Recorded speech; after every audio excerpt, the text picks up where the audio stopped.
heard that. I thought you were getting feedback. Mrs. Rip, when you're ready, give me the hide sign and we will take the roll. I guess I should have asked you if you were ready first before I called the meeting to order. I panicked with the time. I apologize. Okay.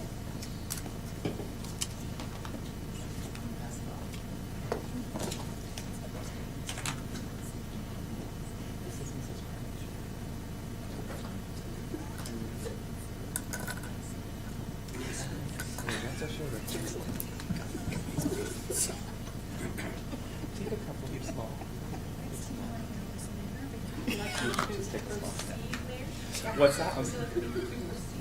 Oh, yes, I'm sorry. Yeah, I said the high sign. I was passing cookies. I was passing cookies. Councilmember Graham? Here. Councilmember Rounds? Here. Councilmember Plaza? He's gone. Councilmember Chapman? Here. Councilmember Hubbard? Here. Councilmember Curtis? Here. Councilmember Day? Here. Did anybody hear from Councilmember Horn? I did. I wasn't sure if he. Yes, he's called out for the evening, but I didn't know if we need to take a vote since it's a workshop. We don't. We don't. Yeah, so I did hear from him. He is fine. He's not missing. He's just not able to attend this evening. Yes. Oh, that's me. Hold on. I was going to start. What are we doing here? We're going to start this evening's workshop 2019 proposed preliminary budget presentations by departments this evening. As you can see by the agenda, we're going to start with Public Works this evening. There are some changes to the book that you found in front of you, and that's going to be in section 2. For those, has everyone already switched their sections out? Okay. All right. And budget summary and overview. Mr. Boyce, are we ready? Sorry, I was going to bring those cookies. I got distracted. I'm sorry. Cookies, I got distracted. No, you're fine. So I don't know if you have something to say this evening or if we're going to kick it off with Tracy or with Ms. Coleman. Well, I just wanted to Okay. mention that City Council Member Benjamin had suggested that we call out the ending fund balance under expenditures, and that's why you have the new section 2. So in expenditures, you'll see a decrease in operations and a new column entitled ending fund balance. For example, the park fund on page 15, the bottom page number. Under expenditures, you'll see salary and benefits, operations, capital, ending fund balance, total expenditures. Oh, got it. So you have the new ending fund balance column and or row, and operations have been adjusted as it was combined under operations.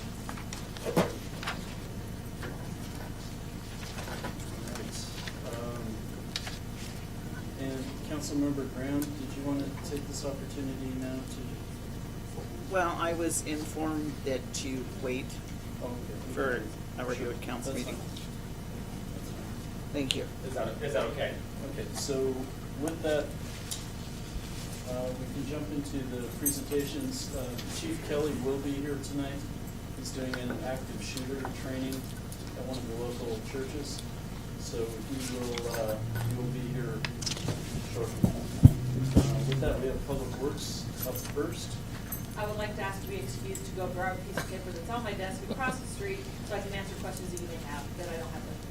And then have Travis start if you don't mind. Way to throw the colleague under the bus. I love it. That was my idea. Are you okay with that, Travis? Are you ready to go first this evening? If you would like me to, sure. Thanks, Travis. I owe you. Just, So,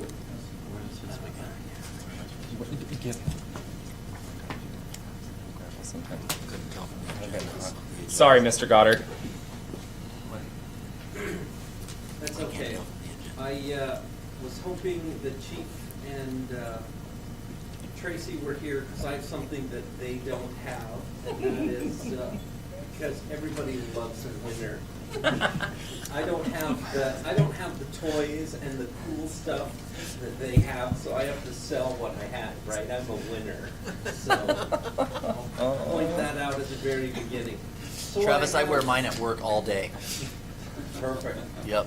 Mr. Goddard, I'm going to stop you right there for 1 second. That was a beautiful intro. But I have a feel. Did Mr. Boyce? Did you and Mrs. Graham have a conversation, and then I jumped in and ruined that, or It's- we're okay to wait? Yeah. Okay, sounds good. Thank you. Sorry. All right. Winner Goddard. So I have a relatively simple presentation because, so you have two sheets in front of you. The first one has just the green on it. That's the one I wanted to talk about real quick. The largest change in the community development budget this year is in the first two columns. You see the director, the permit technician, and the code enforcement officer. What we did is we went through and we worked together to figure out how much of our time is actually attributable to the different cost centers. And for example, myself, about 80% of my work is associated with planning-related issues, and I do some building work, and a little bit of water and a little bit of sewer, a little bit of roads, but not enough to really count towards the road department. But the water and sewer enterprise fund, so I figured it makes sense for capture my time out of that, since the road fund is really mostly general fund as well, so it's really kind of robbing Peter to pay Paul. So I worked through how many hours that works a week and add my base salary, and that's kind of how we arrived at the benefits and the salary from each of those individual pots. So when you look, if you have a chance to look at my division budget, you'll see that some of the numbers went radically down and others went up radically. Specifically, we started attributing a lot more of our expenses to the building department, because that's where the majority of our revenue comes from. But I wanted you to understand that the building division brings in considerable revenue, but it also supports, a lot of the permit technician, because that's the majority of what she does. It's a little bit of my work, a little bit of Mary's work, but I wanted to get a little more accuracy so that you could understand where the money's coming in and where the money's going out for my division. At the bottom was, I don't know if you had a chance to take a look at that in the budget, but for my write-up, but I proposed a potential new FTE for an additional planner and what I would use that time for, what it would free me up to. It didn't make the cut, but this is kind of the sheet that was prepared for the discussion. And on the back side really is just more of a dollars and cents divided by the division, code enforcement, salaries, benefits, planning, building. So it's just a different version of the information that you were already given. So that's it, relatively simple for me, not a lot of significant additional asks. And I'm sorry, I guess I should clarify.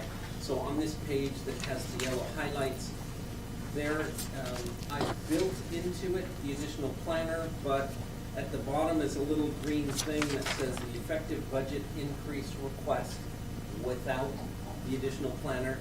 So there's $550 of additional expenses for building, $976 for code enforcement, and $1,500 for on the planning side of the house. So that's a total of about $3,000 in additional funds for community development without the planner. So if you have any questions, I'll put Tracy on the spot. Any question? Right now. You have a question? Mr. Fredericks? Yeah. So the proposed full-time employee, the planner, did not make the cut this year, correct? How will the work get done, and how are you prioritizing that work to ensure that it does get done in a timely manner?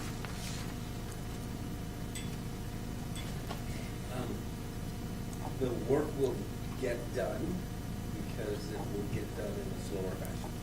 Okay? It'll just take longer for me to get to what I need to do. Like, for example, this year, I didn't get to do some of the code improvements that I had talked about earlier in the year, but it just kind of fell off the table, and the comp plan update fully did off of the workload. So, Are there any outside resources that would help you that maybe are not,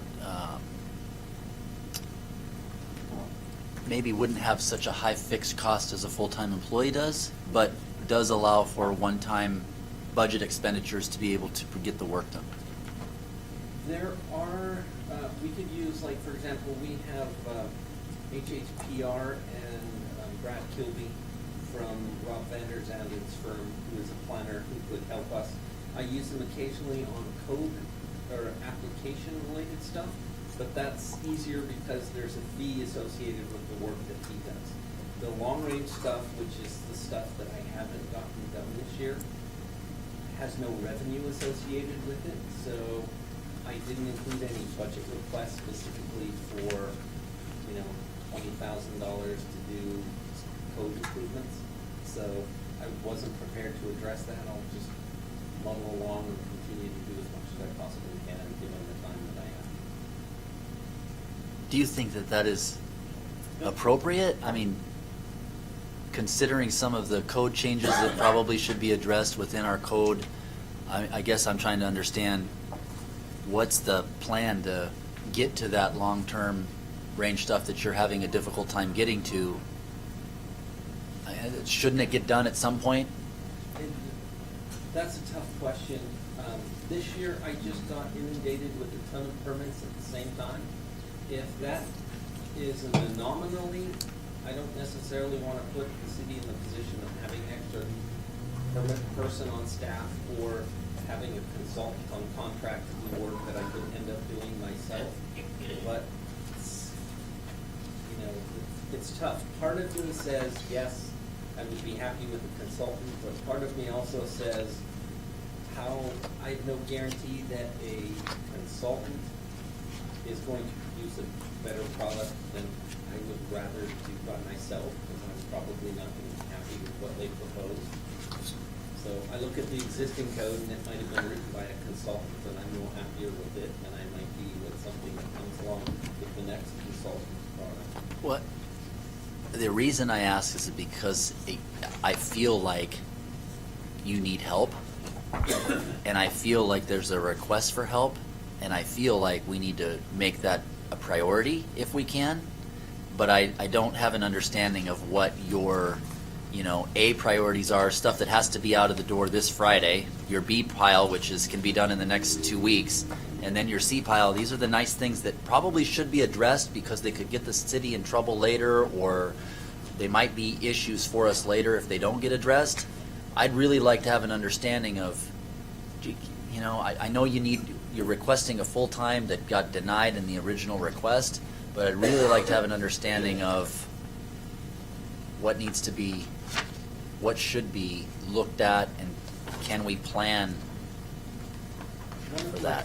One of my fallback positions was, because I do have Mary Parsons, who is a half-time employee, she could be increased some additional hours that would represent, but it starts to kick into whether or not the benefits, the medical and dental kick in as well. So it is the cheaper option that I proposed in there, but still it's it would free me up to do some additional work because she can work the counter. So Mrs. Rounds. I have a question.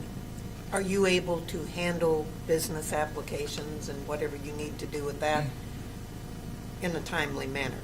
Because that is going to bring revenue into our city if we can get businesses in here. So I'm a little concerned about that. yes, I'm able to handle the applications, not to the level that I find acceptable service, but I still provide service where many of my applicants are still very happy with the service that they get.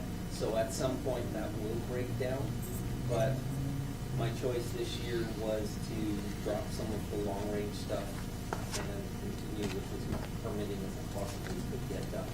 So, but my big backlog, I only have 2 or 3 applications left to be processed, and we're working with them. They're still happy, but at some point, I can't guarantee you that will continue to be true in the years to come. If you turn in your books to section 3, pages 2, well, it's going to be page 46, 47, and 48. Mr. Goddard has placed a enhancement request in there just so council has an understanding of I guess maybe a better breakdown and a narrative to what he was just describing. There's actually 2 sections in here that I would direct council to, and that would be page 48, section 12, implications of denial, which are some of the things that Mr. Goddard touched on. Service response times will continue to increase, city responsiveness will continue to degrade, intermittent closures, so on, so on. And if you go to page 47, section 11 there, it talks about the advantages and enhancements of having that position. So I think that might be a narrative that council can maybe see in front of them right now and kind of have an understanding of where Mr. Goddard's coming from. Not that I'm trying to speak for Mr. Goddard. I guess my concern is, do we have enough to justify a position when things aren't as busy as they are? And that's what concerns me, is that we can't provide a sustainable amount of work to justify having that position. And then what's the first thing that comes up when we're having to discuss in a downturn? What's the first thing that comes up as we start looking at some of these positions and we go, maybe this is one we can do without because we used to. And so I guess from my perspective, I'd like to understand is how can we help you with one-time dollar amounts to help you. But I don't know what that looks like. I'm not in the internal, I don't know what you need. I don't know how to make that work. That's for you to tell me. If I don't agree with the enhancement, which obviously has already been cut, if I'm not mistaken, it's not. It wasn't included. It's not included. The other thing that wasn't included in that package that came up recently, and that is the Portland State University Masters in Urban Planning program recently put out an email, a call for projects. So for example, if we wanted to do a downtown revitalization plan, or south of the city, if we wanted to master plan the neighborhood south of our current city boundaries, we can make a proposal to the urban planning school, and they will evaluate and see if they have a planning team who would like to take on our project, in which case we might be able to get a large-scale, long-range planning effort done, and it might only cost us, gas money and food, and maybe, a daily stipend for some students to come up here for a few days, run some open houses, those kind of things. That's not on the radar, and it's, but it might be something that we can cover in our existing budget, because, if it's under $2,000, I kind of have that, equipment and other supplies funds. I might be able to get something major done for cheap dollars, so. Still Miss- better the tools. My Mrs. question is the code enforcement officer, could you use her a little more? And then when it's in a downturn, then her fall back to her old position? Is that something? Yep, that's entirely possible. The code enforcement officer, because Janice had her surgery and was out for a significant amount of time, Mary Parson actually spent several weeks in the office full-time, and both she and I came up to speed on how to do applications, how to accept them over the counter, how to do invoices and prepare them for sending to the building department and schedule building stuff. So we would be able to provide a lot of additional services, especially from my point of view, that hours of uninterrupted, be able to work at my desk and concentrate on something for the entire morning or the entire day without phone calls and that kind of stuff. It would make a significant difference. But the other thing that you pointed out that I wanted to comment on real quick, and that is the price for the employee that I put in there. Chances are we would be talking an entry-level employee. It would require some training time, which wouldn't be that difficult, but most entry-level planners, they take jobs and they'll stay there for 2 years or a year or two, and then parlay that into something somewhere else, and if they want to live in Pittsburgh, they're gone.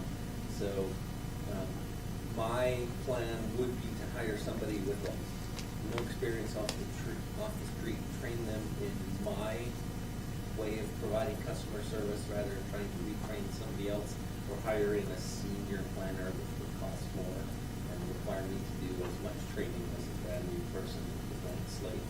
So I had contemplated, you know, we could take a 2-year bounce and not necessarily have to lay anybody off, because chances are they might be gone before we even see that bounce take effect. Ms. Humber? I see in here, and I know I talked to him, the COG has offered to help do that. Is that something that's no longer on the table, or that you don't feel would be efficient? So the COG, actually, we were talking about 2 different issues. They had an employee actually that they wanted to bring on full-time, and they had talked about sending her to us on Mondays and Fridays, which works perfectly because our code enforcement officer is Tuesday, Thursday, and Wednesday morning. So it would mean that we have at least an extra person in the office pretty much all week. But they have since decided that they are not going to take that person on full-time, and they would be open to if we hired somebody. But under that scenario, what they were hoping is that the full-time employee would be here, and they would get to use my services 1 or 2 days a week somewhere else. So, you know, maybe if they would pay us for the extra cost between myself versus an entry-level planner, might make a difference. But then again, on the other hand, for me to free up time and then give all of that time to the COG is Right. counterproductive. So it is an option, but we'll see. Okay.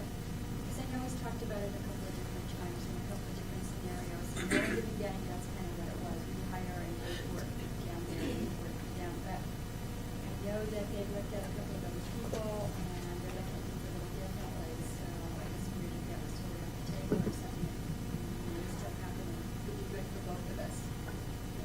It is not off the table, but at this point, he hasn't really kind of given it much form for a meaty discussion. And I know we have worked with the COG in the past on specific ordinances. I know they worked on the PERD ordinance that was done.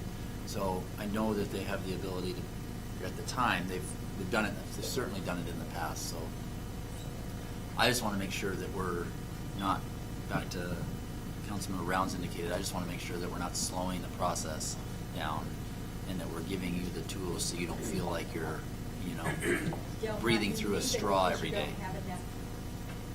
Yeah. I feel like you're taking on too much. I'm sorry.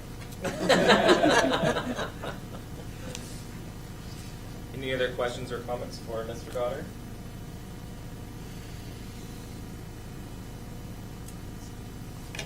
Is everyone satisfied with Mr. Goddard's presentation, or do you have your questions being answered?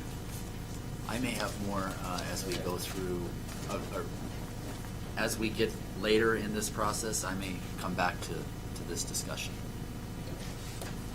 Before I yield the floor, though, can I please make a public announcement?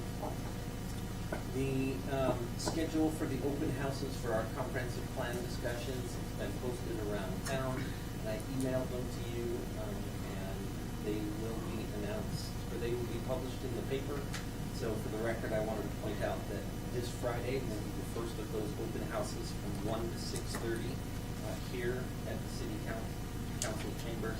Also, November 15th from 1 to 6:30, that's prior to the Planning Commission meeting. November 19th from 1 to 6, that's prior to a council meeting, City Council meeting that's here in this chamber.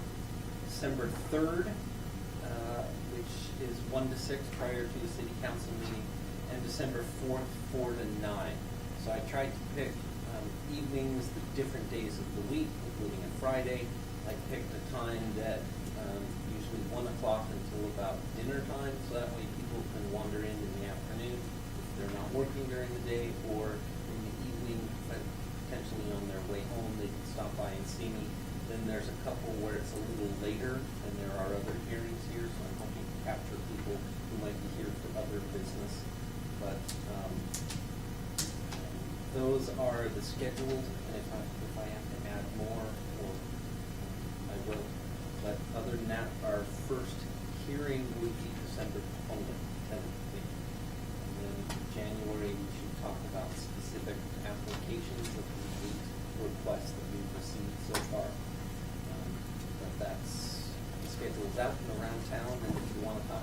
I can print them and make them available for you to post to your businesses or your various meetings. Thank you. Mr. Fredericks. Mr. Fredericks. How are you providing outreach on that? Because typically in the past, we have not received much of a response, and I don't know if we've sent out a press release, if it's going on the city's Facebook page, if it's going out in the water bills that we want to hear from you. This is the direction. So I found the most effective way is I have to call people and physically ask them one by one, and when I talk to them at the counter, I tell them about the meetings. I will go to the chamber meetings. I will go to the various groups that I've already been to and do one-on-one contact. Because literally, you know, I'm going to have to do 400 contacts to get 200 people out to these open houses, and 200 open houses is a success. And even if they don't show up at the open houses, each of those 400 contacts represents interaction and dissemination of information. We're making peanut butter and jelly sandwiches, and that's what folks are going to get. And this is their opportunity to have something different. So I hope they take advantage of that. Yes. Never gets old. No. Never gets old. So happy I came up with that for you. Do you Mrs. want- Graham. Do you want to have us start making announcements of these open house at chamber luncheons? Yes. And I think I'm on the agenda for the chamber to come make a full presentation, so it's not on here as an open house. But I will be there to do my thing for Okay. them. And So like, when I get my announcements tomorrow, I can give Friday's date yes. that this is happening? Yep. Perfect. And Mr. Carter, if you could let them know what outreach you've done thus far to the various other jurisdictions. Sure. And of course, I didn't bring my list. So I've talked to Clark County Fire and Rescue Commission. I've talked to Fire District Number 1 Commission. I've talked to, that's Cowlitz County Fire 1. I have talked to, today we had a meeting with the Department of Transportation. I put in the pitch, and they had, actually, it was interesting because one of the first things out of their mouth is it's already been, my notice had already been circulated around their organization, so it's on their radar. They're starting to sweat. Yes. Good. School board, the Meriwether Homeowners Association. I had a meeting one-on-one with them and invited them all. I'm sorry, my mind is going blank. But Port. everybody who comes in sits on the counter, I pull it out. Sorry. You went to Port? You were at the Port Community Contract. No, December. I think I'm in there on their December Okay. agenda. So before it's all over, I still have some other groups to catch up with. But Groups down in Clark County? so I have talked to Clark County Department of Planning and discussed it, and they felt that I did not need to go to their planning commission, but they did forward our scenario write-ups, our scenario maps, and our notice of the dates and times for the open house. So they will be inviting all the planning commission members and the council to come. We also, through Frank Randolph and I, have been having conversations with the Cowlitz County Planning Department and giving them copies of that. And it's funny because the conversations that I'm having with Clark County is they are not as particularly concerned because it is all Clark County or Cowlitz County growth that we're discussing.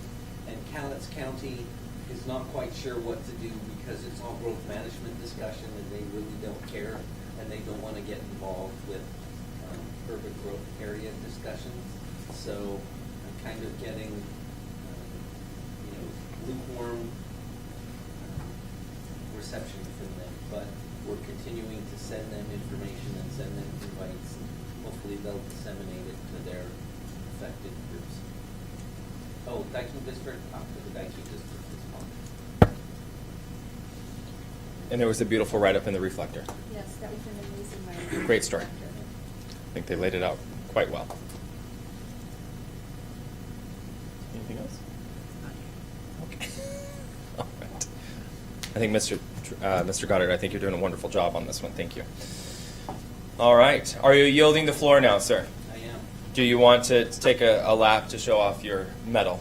No. Okay. You've seen it, although Chief will show it. I'm a winner, so they have to pay attention. It doesn't matter. Are you bringing up the bocce ball thing again? Hey, hey, I would like to point out that you are blowing off 3 of our council members. That's right. Oh, ouch. Oh, I'm a winner. Chief. Wow. Chief. What section is his? What? You're right, you are a winner. All right, Miss Coleman, are you ready? I am, are you ready? We were ready when we started the meeting. Yes, You're the you one that were. blew us off. No. No. We postponed so you didn't miss out. We waited for you. And I believe Miss Coleman has a PowerPoint as well, correct? Yes, sir. Yes, ma'am. Because I'm a winner. We're gonna be able to follow along on the guy with the bouncy ball. I don't know. Okay, I'm gonna make this short, sweet, and to the point. Are you ready? Track shoes on, here we go. Okay, I got track shoes on. Okay, here we go. So, first of all, I'm just gonna, I've given you all a handout, and in that handout, I'm sure you've had time to read that in the last 7 minutes that I gave it to you. You gonna get one? I have one for you. She's me. Yeah. I think your enhancements went from coming out of. Did I miss something? It looks like they're all.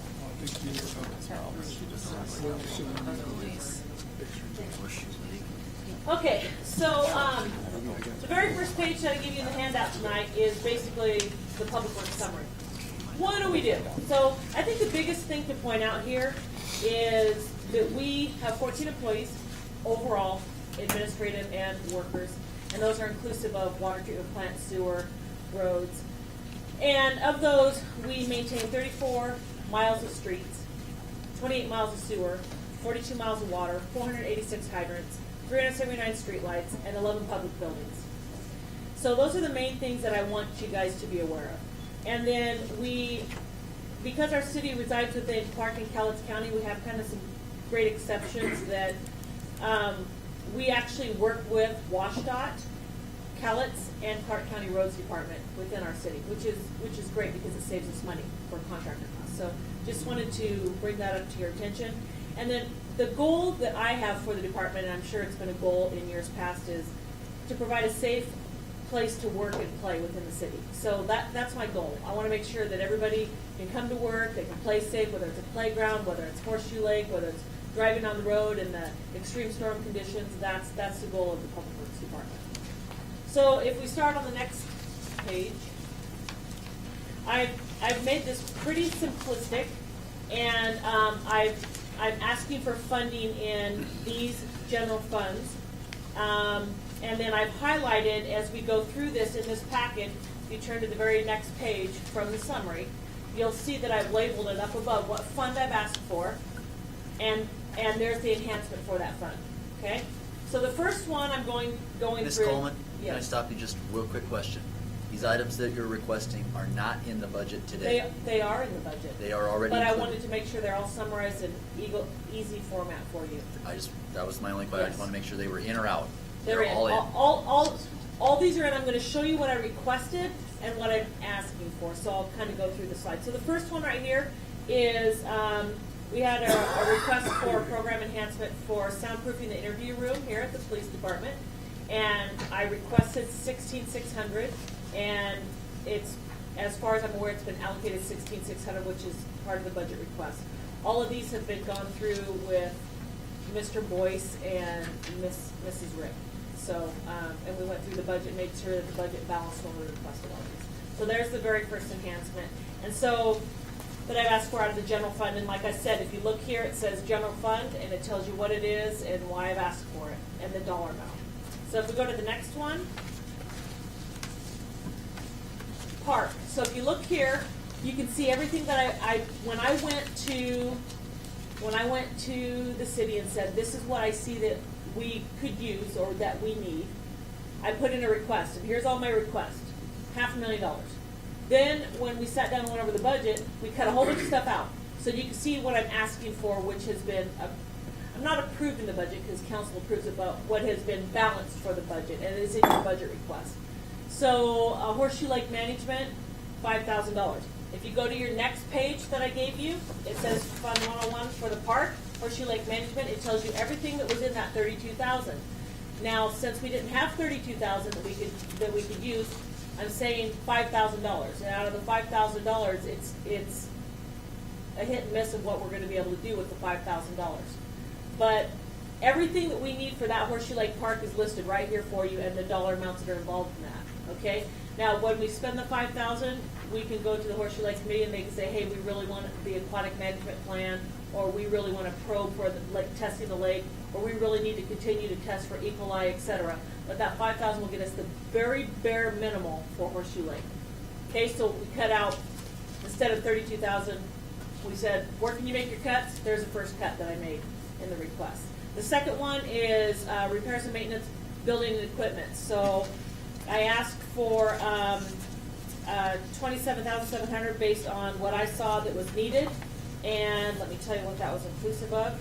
There is not an enhancement for this because of the fact that the only thing that I marked it down to was $7,500, which was in the regular budget year after year after year. So there is no enhancement, but I asked for enhancements, but I cut them out because it didn't balance in the budget. So I did put an enhancement in here because I'm only asked for the $7,500, which has been year after year for regular repairs and maintenance. For the community center, swing breaks, etc. So then we go to a basketball court. A lot of people have been asking us for a basketball court in town. We don't have any place to play basketball. I put it in there. I said, okay, what would it cost? It's not in the budget, took it out. So these are kind of the way I did that so you guys can see what I cut out. The next one is Horseshoe Lake Fishing Dock. So that is $10,000. That would need to be paid for whether we receive the RCO grant or not, either through the matching funds or to Topper Industries, because we shared with them as part of them allowing us to use the dock to go for the RCO funding grant. We asked them to build us a dock. They donated all the labor, and it's only for the material cost.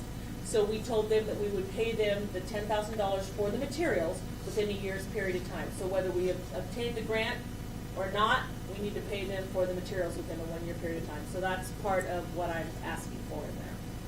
The next one is RCO revitalization. That's the grant. That is $378,000 is our matching funds. I am not asking for anything at this time. We've placed 41st out of 90, I think 98. And so we're not sure if we're going to get it or not. If we end up getting that, I'll come back and present where we can pay for that from. But as of right now, I'm not asking for any money for that. Equipment for the park, I asked for some equipment to be replaced in the park, and budget didn't allow for it, so I took all the equipment costs out. The full-time dedicated staff, I'm asking for $30,000, which is above and beyond part-time park staff, and so that will give us one full-time employee in the park to dedicate their full time to the park. I'll talk about this a little bit later as we go on through the presentation. So that $30,000 is above and beyond what a part-time employee would be paid at the park in years past. So we've paid everywhere from $47,000 up to $63,000 in the last 5 years. So this gives us a full-time employee by adding the $30,000 to it for this year. Okay, so there's kind of the total. So I originally it was $500,000. We're down to $52,000. Question? Mr. Yes. Fredericks. The Horseshoe Lake Fishing Dock, is that an approved expenditure already completed, already approved by council? Yes, that was for me to go for the RCO grant. Okay, got it. And then the one full-time dedicated staff, you don't have that currently today? We do not. How does the work get done? The work has been done for the last 3 years by a full-time staff that's been supplemented by the general fund. This year, we were not going to be able to pay for a full-time. So what you're asking me is, it's been done by a full-time staff in the last couple of years. Okay. But in years before that, it wasn't done as you saw the parks were deteriorating as far as maintenance. So it was my understanding, and please correct me if I'm wrong, Mayor, that the mayor asked when he came on board to bring the parks back up to the level where they need to be.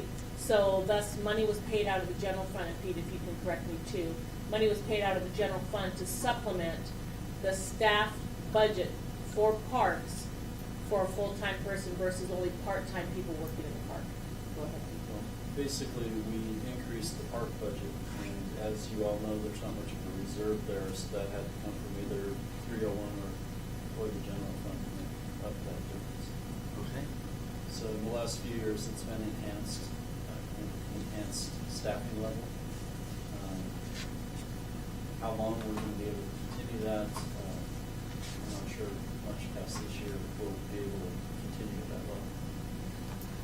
And the implication for denial on that, where would I find that on your packet that you provided? All I see is Fund 101 Park. I did not put that as an enhancement because it had been accounted for the past 3 years, so I didn't include it as an enhancement. Got it, okay. So if something was already in there in years past, I didn't include it as an enhancement unless it's something above and beyond what we haven't had in years past. Okay. So I didn't include that as an enhancement, but due to the fact that there was enough funding to allow for a balanced budget based on what I had asked, so I didn't include an enhancement on that. But if you want to know what the implication is, that the parks will not be maintained. They will go to the bare minimal. There won't be the mowing on a regular basis.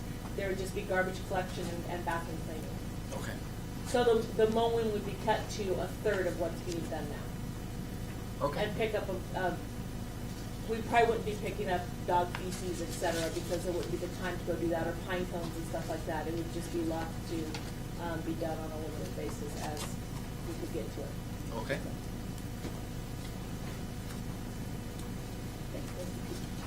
Okay, so in the street budget, you can see here, I asked for $142,000 in professional services. There was not the budget in the street fund, so I reduced it to $54,000. That's basically an average of what's been asked for in the years past for our regular professional services. So some of the additional items that I wanted in the streets was an ADA report for accessibility, and so we aren't able to pay for that, so I just reduced that down to the regular cost that we paid in years past. Just regular professional services, nothing above and beyond special. On the repairs and maintenance projects, I asked for $177,000, and that is basically for our crosswalk torch down, chip seal of the roads, catch basin backouts, catch basin repairs, street inventory, fog chip seal, crack seal, the street master plan, etc. If you want to go to, the reason why I'm asking for this is I'm trying to get back on a budget, so go to the on the handout that I gave you. Please go to the third to the last page. It looks like this. Has a bunch of orange on top. And it's labeled 13 years ago on the top. Yeah, I laughed too when I saw it. So this is a street inventory that occurred 13 years ago at the city of Woodland. Since then, you guys have had the funding in there to do one major road repair, which is Old Pacific Highway, and Second CC Street that I did this year when I was here, and that Davidson alleyway. In 2005, there were 3 miles of streets that needed to be done as a priority 4, meaning they are past their lifespan. And so I've listed all those roads, and if you see the priority 4 where it says priority ranking, this was an inventory done by an engineering firm, and they ranked our streets as 4s or 3s, which that was in 2005. These streets haven't been done. So it's been 13 years and nothing's been done to our roads. So if you look at the next page, the yellow, there's about a mile of miscellaneous roads, you know, a right-of-way behind the school, north end of a school parking lot, oak tree parking, areas that we still maintain, nothing's been done with. So I'm asking for the money to try to get caught up on this inventory, road repair of that's been, nothing's been done. And so there wasn't enough budget, so I thought, well, you know, in the street budget, so I cut it down to nearly 100,000, which is about what I had this year. So you're probably going to get about what you got last year. Second Street and CC Street is all you're going to get each year. So every year, this list becomes further and further behind, and I want you to be very aware of that, and that's why I gave you this. I have a full inventory of the streets, and I have a full history of all the streets that we repaired, and we haven't done any.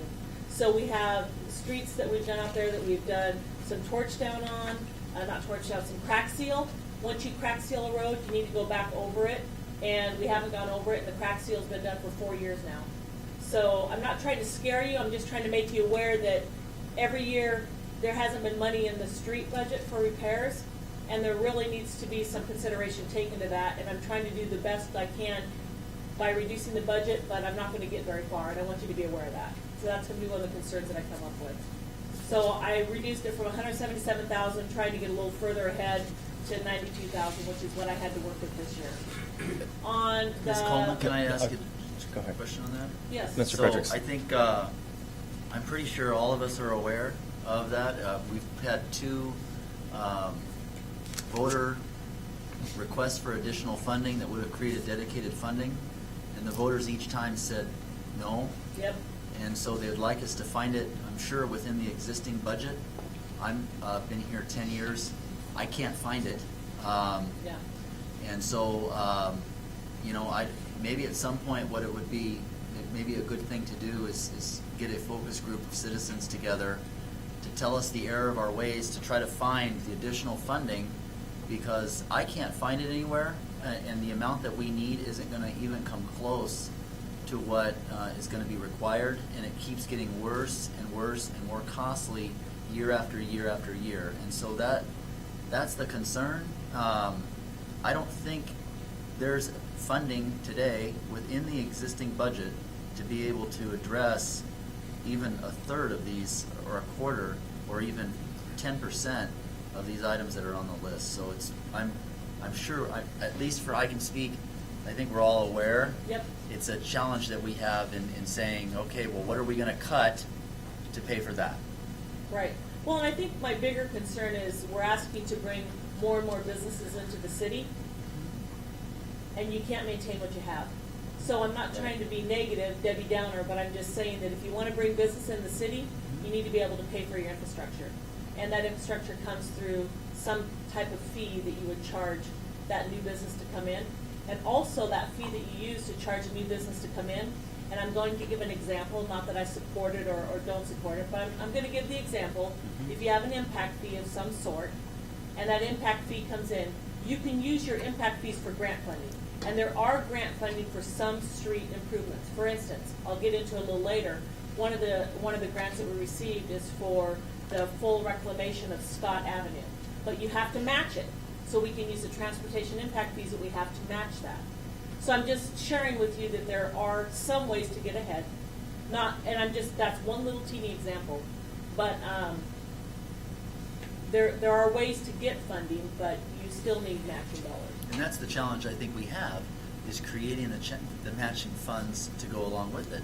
Very little do we have as council action that we can take now to address. We could pass I think it's a $40 car tab fee, which amounts to very little. It doesn't even come close to even, but what it does a real nice job of is upsetting the taxpayers of this community. Sure. That would end up having to pay for the additional car tab fees. Really, if you really want the dedicated funding, the sales tax increase is really the way to go, because everybody pays for it. But again, getting that sold out in the community seems to be a challenge. And there's competing initiatives at Right. the same time, with funding for our police department, funding for the parks. There's a lot of competing interests, all fighting for the money, and Yep. so it's a challenge. So Mrs. Rounds. If we didn't have impact fees, we could take a certain percentage when we got those businesses in and put it into the street fund. Yeah, that's great too. Either way, it doesn't, I'm just. And using that an would example. have businesses Yes, ma'am. more apt to come here without the impact fees. Yep. But you'd still get your funding for your streets. Yep, if we can find a way to do that, I would Right. be wonderful, I would be happy. And this isn't meant towards council, this is meant so the public is aware of what's going on within the city. And so you guys have information as far as what's not being done. And when I reduce it to 100,000, I'm reducing it to the absolute bare bones of what we did this year. And that's pothole repairs and sinkhole repairs and doing the small area of what you guys saw done this year for that 60,000. So that's what that's about. Bucket truck, I went ahead and took that out because I figure we'll just go ahead, and that was for like our streetlights and be able to hit higher areas, graffiti areas, etc. But mainly streetlights, so I can take the streetlight repair costs out when we use Talent County PUD. But I went ahead and threw that away to zero because of funding. The next one is a dump truck. So I put a third of the shared cost. So if you can go, please, to the very last page of the handout that I gave you. On the last page of the handout, it says City of Woodland Public Works Vehicle Replacement Plan 2018. And so I've highlighted vehicles. There's 10 public work vehicles and equipment that's over 20 years old. And of that, the cost of that is $400,000.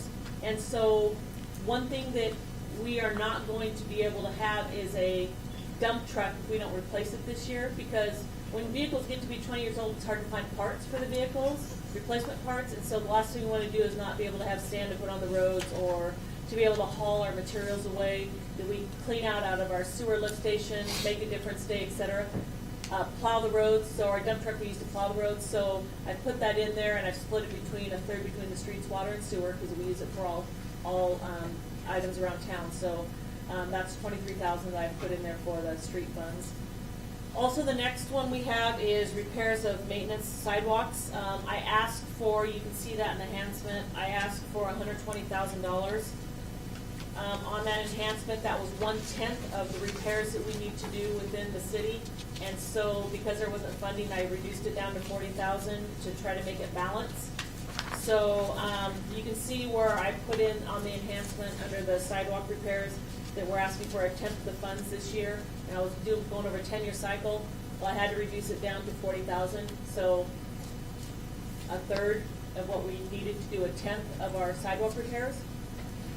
Also, the next one is street lights. There's $53,000 that I asked for, and of that, I reduced it down to $25,000. That's basically a carryover of what was approved last year. And so I was made aware when I went to the IACC conference this last week that there are a couple entities that could be able to fund us for our street light replacements to LEDs, because we have some pretty old HID lighting within the city. So, and it's kind of hard to see when you're driving out and it's dark and it's this time of the year, the roads are dark, even though the light doesn't give you much lighting, because at the end of our lifespan. So I reduced it down to 25, but I think that I can use those dollars for matching funds, and I can get a couple grants to come in this next year to probably do, I'm hoping to do at least 50% of the lights that we own and change them to LED, and I'll pick the most critical points at that point. So I'd like to use those funds for matching dollars on a grant, or at least start replacing a certain amount of heads at any given time to LED. The next one And Ms. is- Coleman, could you Yes. please, you probably don't have any numbers on you, but speak to the cost savings monthly of electricity on top of that. 50% of your electrical bill. So if you pay $10 a month for an HID light, it goes down to $5. So if you have 300, and how many lights did I say we had? We had 379 street lights, and if you're paying, I would say $20,000 a year, you reduce it to $10,000 a year when you replace it. And you also get kickback dollars from Cowlitz County for your kilowatt savings. We did an assessment on our current light spending with, I noticed when I'm approving vouchers that we get a separate bill for nearly every street light in the city. We get a bill for the lights that we repair. So every time we go out and because we can't repair the lights, We get a bill for every light as well. Well, the yes, that's usage. correct. You get it for the kilowatt usage. Yep. And it's a flat rate, or you have a metered rate. So we have some lights that are on meters, and we have some lights that are flat rate. So you get different bills. So you get a lump sum of your flat rate street lights, which they don't allow anymore with other municipalities. All of them have to be metered, and you have some that are metered. So if it's a flat rate and you reduce it, if you're paying $15, they reduce it to $7.50 or whatever. So I guess my question was more of, we done an analysis on what lights are the biggest spend for the city to determine maybe we should look at those first? Yeah, most of your lights here in the city are 200 and 250 watt HPS. So you don't have, because you have main arterial streets in here and residential streets. You have very few lights that are lower than, you might have a couple 70 watt HPS, But even with that, you're gonna replace it with a 35-watt LED, and you're still gonna get half your savings. So it doesn't matter which one you replace, you're still reducing your cost and. Right. Okay. Yeah. So, okay, the next item I have is a full-time, oh, you know what, I am so sorry. I made an error on this slide.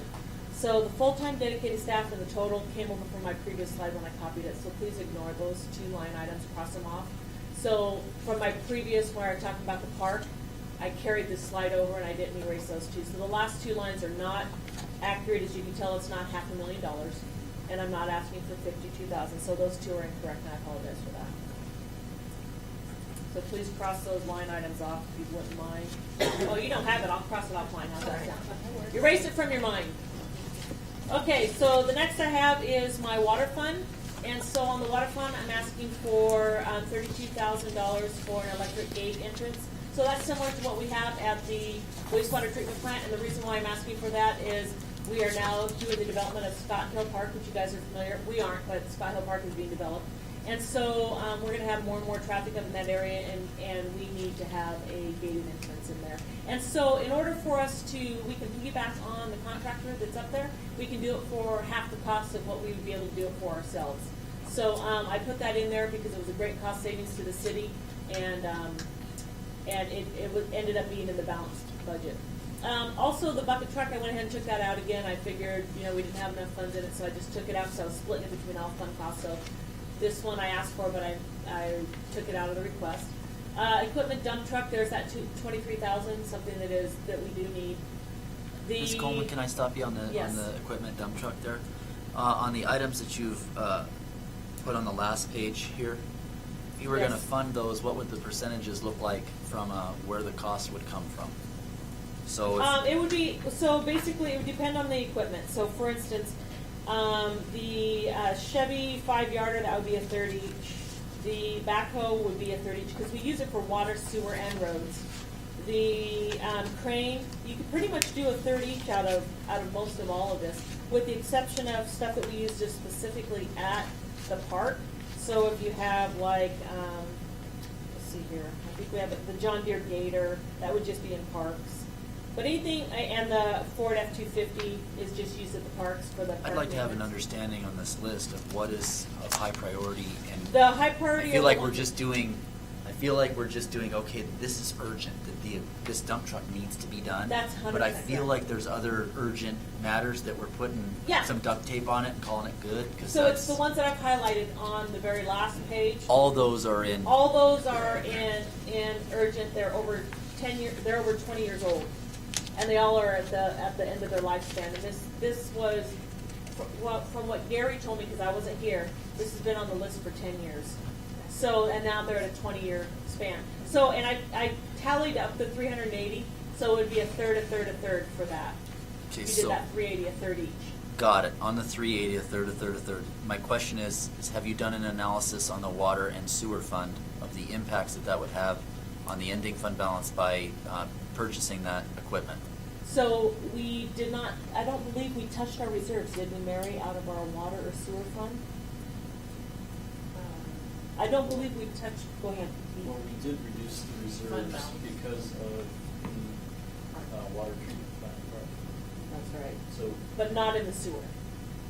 One of them we didn't touch. right, so, But we reduced fund balances a lot. But to give you an answer to your question, a full analysis has not been done yet. But I know that we have the funds in sewer, a third of the cost in the sewer. I would have to look at water, and I don't believe we're gonna have it in streets. And Well, the public streets- parks is not on this list. The streets would be a decision of whether to take it out of the 301 general reserves, a portion of that amount. I doubt you're going to have it in the ending fund balance because the street fund is broke. Correct. Okay. I'd like that information. I think it would be good for the council, at least Okay. me, I don't speak for the whole body. Well, it's important It's if, been a very long time since we've had yeah, that. we're going to have to start getting serious about some of that equipment, and you're really the first person since for a Well, I've long done a lot of time. research this last year, Right. and my eyes have been opened widely to the fact that I don't know why it hasn't been brought up in the past and why it hasn't been shared. But that's why I wanted to give you these lists and give you the street lists and everything, so you know when this was done. I'm not trying to scare anybody, I just want to make you guys aware of what's going on. So, like you said, something needs to happen, so. Okay, I think we need to be scared. did I scare you? I Anybody scared? think we need to be scared. Yeah, well, you do if you want to bring in, more business, because it means more wear and tear on your equipment and your vehicles and your roads. So, lights I'm not worried about, I can do lights. Okay, so, so you have the equipment dump truck cost, which is the third. And then, so the water treatment plant HVAC generator, that $959, so let me tell you a little bit about that. So that's gonna be under Fund 414, and of that, you guys already approved $744,000, it's a carryover from last year. This is for the water plant electrical HVAC and generator that you guys already approved. So what's added into this $959, to make it the $959, is about $170 for valves. So in the recommendation of what needed to be done at the water treatment plant is the valves need to be replaced. So I gave you an enhancement on that of what the valves are. So if you go to the enhancement, it says valve and valve operator enhancement on Fund 401 water. So and the reason why I'm recommending this is because when we received our bids, the bids came back lower than we expected, which was absolutely wonderful because we're going to be able to get these valves done at about half the cost that we would normally if we went out to a separate bid. So of replacing the valves, we would be replacing, and this is 3 valves each on this, the influent, effluent, backwash, filter wastewater valves, waste gates, high rate backwash valves. There's a whole bunch of stuff that's going in on this for a very, very small cost. So I went ahead and asked if we could enhance this, add it to the fund, go ahead and bid it as an alternative, and have it approved for the contract because of the savings was 50% on just the valves themselves. And they need to be done, part of the water plant. So I thought it was a great savings for the city overall. So that's what that's for. So again, of that 959, 744 is from last year and just being transferred over. The remainder of it, which is 185,000, is for the valves. Then Scott Hill booster pump, that's going to be a Fund 413. That's $500,000. That is actually designed and sitting on the shelf. That is mandatory for the Department of Health. And now that we're doing Scott Hill, so we need to put that in. And the enhancement is on here. Again, it's already designed, ready to go. These are construction costs. $500,000 for that. Filter replacement, restoration, 1 of 3. We have 3 filters up at the water treatment plant. And of those, they need to be restored. So because of the moisture in the water treatment plant, there's some corrosion on the outside of the filters. And then we need to replace the filter media because it's getting towards the end of its lifespan. So that $200,000 is to start it's not the repair, it's the refurbishing of that filter and replace the media in the filter. And so that's $200,000. There's going to be 3, and I put them on a 3-year cycle to not reduce the fund down so much. And the Department of Health was totally fine with us doing 1 year at a time in a 3-year cycle. So I already talked to them about that. So that's the totals that I've asked for. It's pretty much the only thing I took out of what I'm asking for in water is that bucket truck.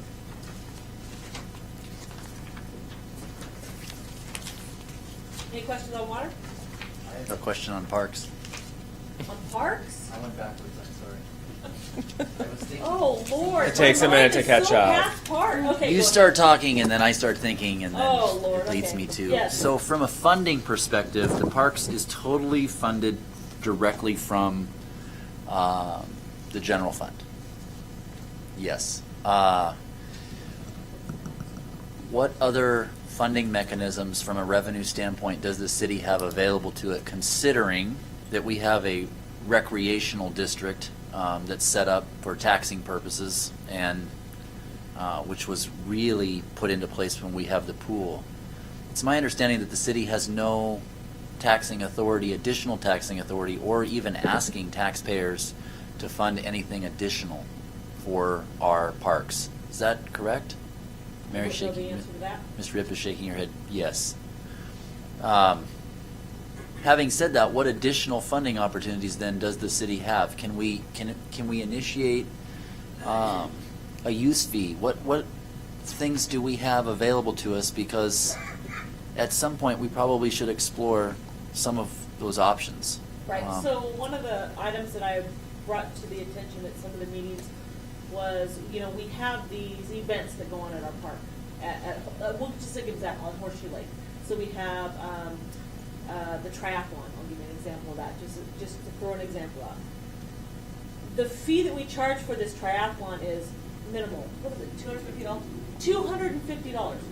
You're having thousands of people come to the city that are putting wear and tear on the roads, on the lawn, on the sprinkler system, on the beach, on the bleachers, on the bathrooms, everywhere, and we're charging $250.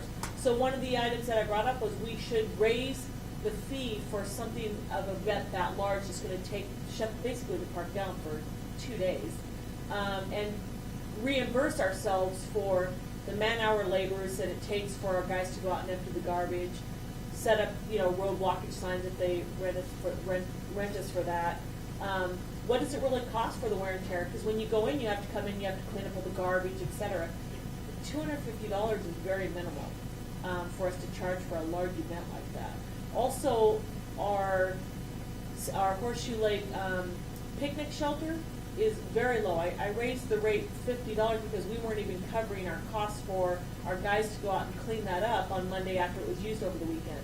What we charge for the community center is very minimal. I don't want to go out and charge the community, but I'm just saying if you compare what we charge at our community in comparison to other communities for what we offer, it's minimal. And I'm not saying we should compare ourselves to other communities that way because we want to draw people in, and the way to draw them in is to have some of the lowest fees that are available. But at the same time, we also need to cover our costs and expenses. Is it appropriate to have the park board look at revenue options and provide maybe a recommendation to the council after they've reviewed those items? And I'll even go back a little bit further on Horseshoe Lake. Are the items that you've requested, have those been reviewed by the Horseshoe Lake Management Committee, and are they supportive of those 100%, requests? yes, Okay. sir. So I guess that's what I would ask for is the Parks Board. I'm not sure how often they meet, but I'm sure that could be something that they look at and maybe provide recommendations. I've heard citizens suggest one of the ways you could do it is by having a use fee for cars that are parked. That is a $10 use fee per car when they're parked in the park, utilizing the park. Because currently we're struggling to get new garbage cans every year. Yeah, we don't have the funds. The garbage can is $580. Right. So, I mean, for a garbage can. But that's a garbage can that'll last for the community for the use that happens to them, so. Right. Mr. Boyce. There are other opportunities for revenue generation too. You could put out an RFP saying, if someone wants to sell some kind of sporting goods or do some sort of recreational activity for profit, put an RFP out and have, compensation back to the city being part of that. So that might be an idea too. And that just reminded me of the outlets that I wanted to put into the park for the vendors that go to the park. So we have the outlets making up the vendors for the summertime. That can be revenue as well, for them to be able to set up a taco stand or a slushy stand or espresso stand in our park during the summer months. Well, I'm hopeful that the park board will explore some of those items and make a recommendation to council because. Yeah, those items they have recommended to me, and I did put that in for putting outlets in. Right, but specifically when it comes related to revenue ideas, because as it stands currently, I'm not sure what folks would like us to do. I'm not getting a tremendous amount of feedback from the community on our park situation. Well, it's because they're being taken care of right now. Well, they are. So Right. there's But- nothing to but complain about. The long term, we're not on a long-term sustainable path. No, and once you see if there isn't funding next year and you reduce your staff to 50%, you're going to see a huge difference in those parks in 1 year. It's taken us 4 years to get them to where they're at, and 1 year could do that full damage. I mean, you don't prune, you don't weed whack, you don't pick up pine cones and everything, you don't fix sprinkler systems when you can, get to it. It'll make a big difference in a year, so. And before 2016, there was a time when the parks weren't watered. Is that correct? That's correct. What was the impact to council from the community for that? Something whatever, why didn't we water them? We spend our money in other places, why couldn't we spend our money in water? And how could we not water the parks that were on the lake? That didn't make sense. Just checking. All right. Thank you. Okay, did I go through sewer yet? I can't remember. No. No, I haven't gone through sewer. Okay, are we ready? No, that's fine.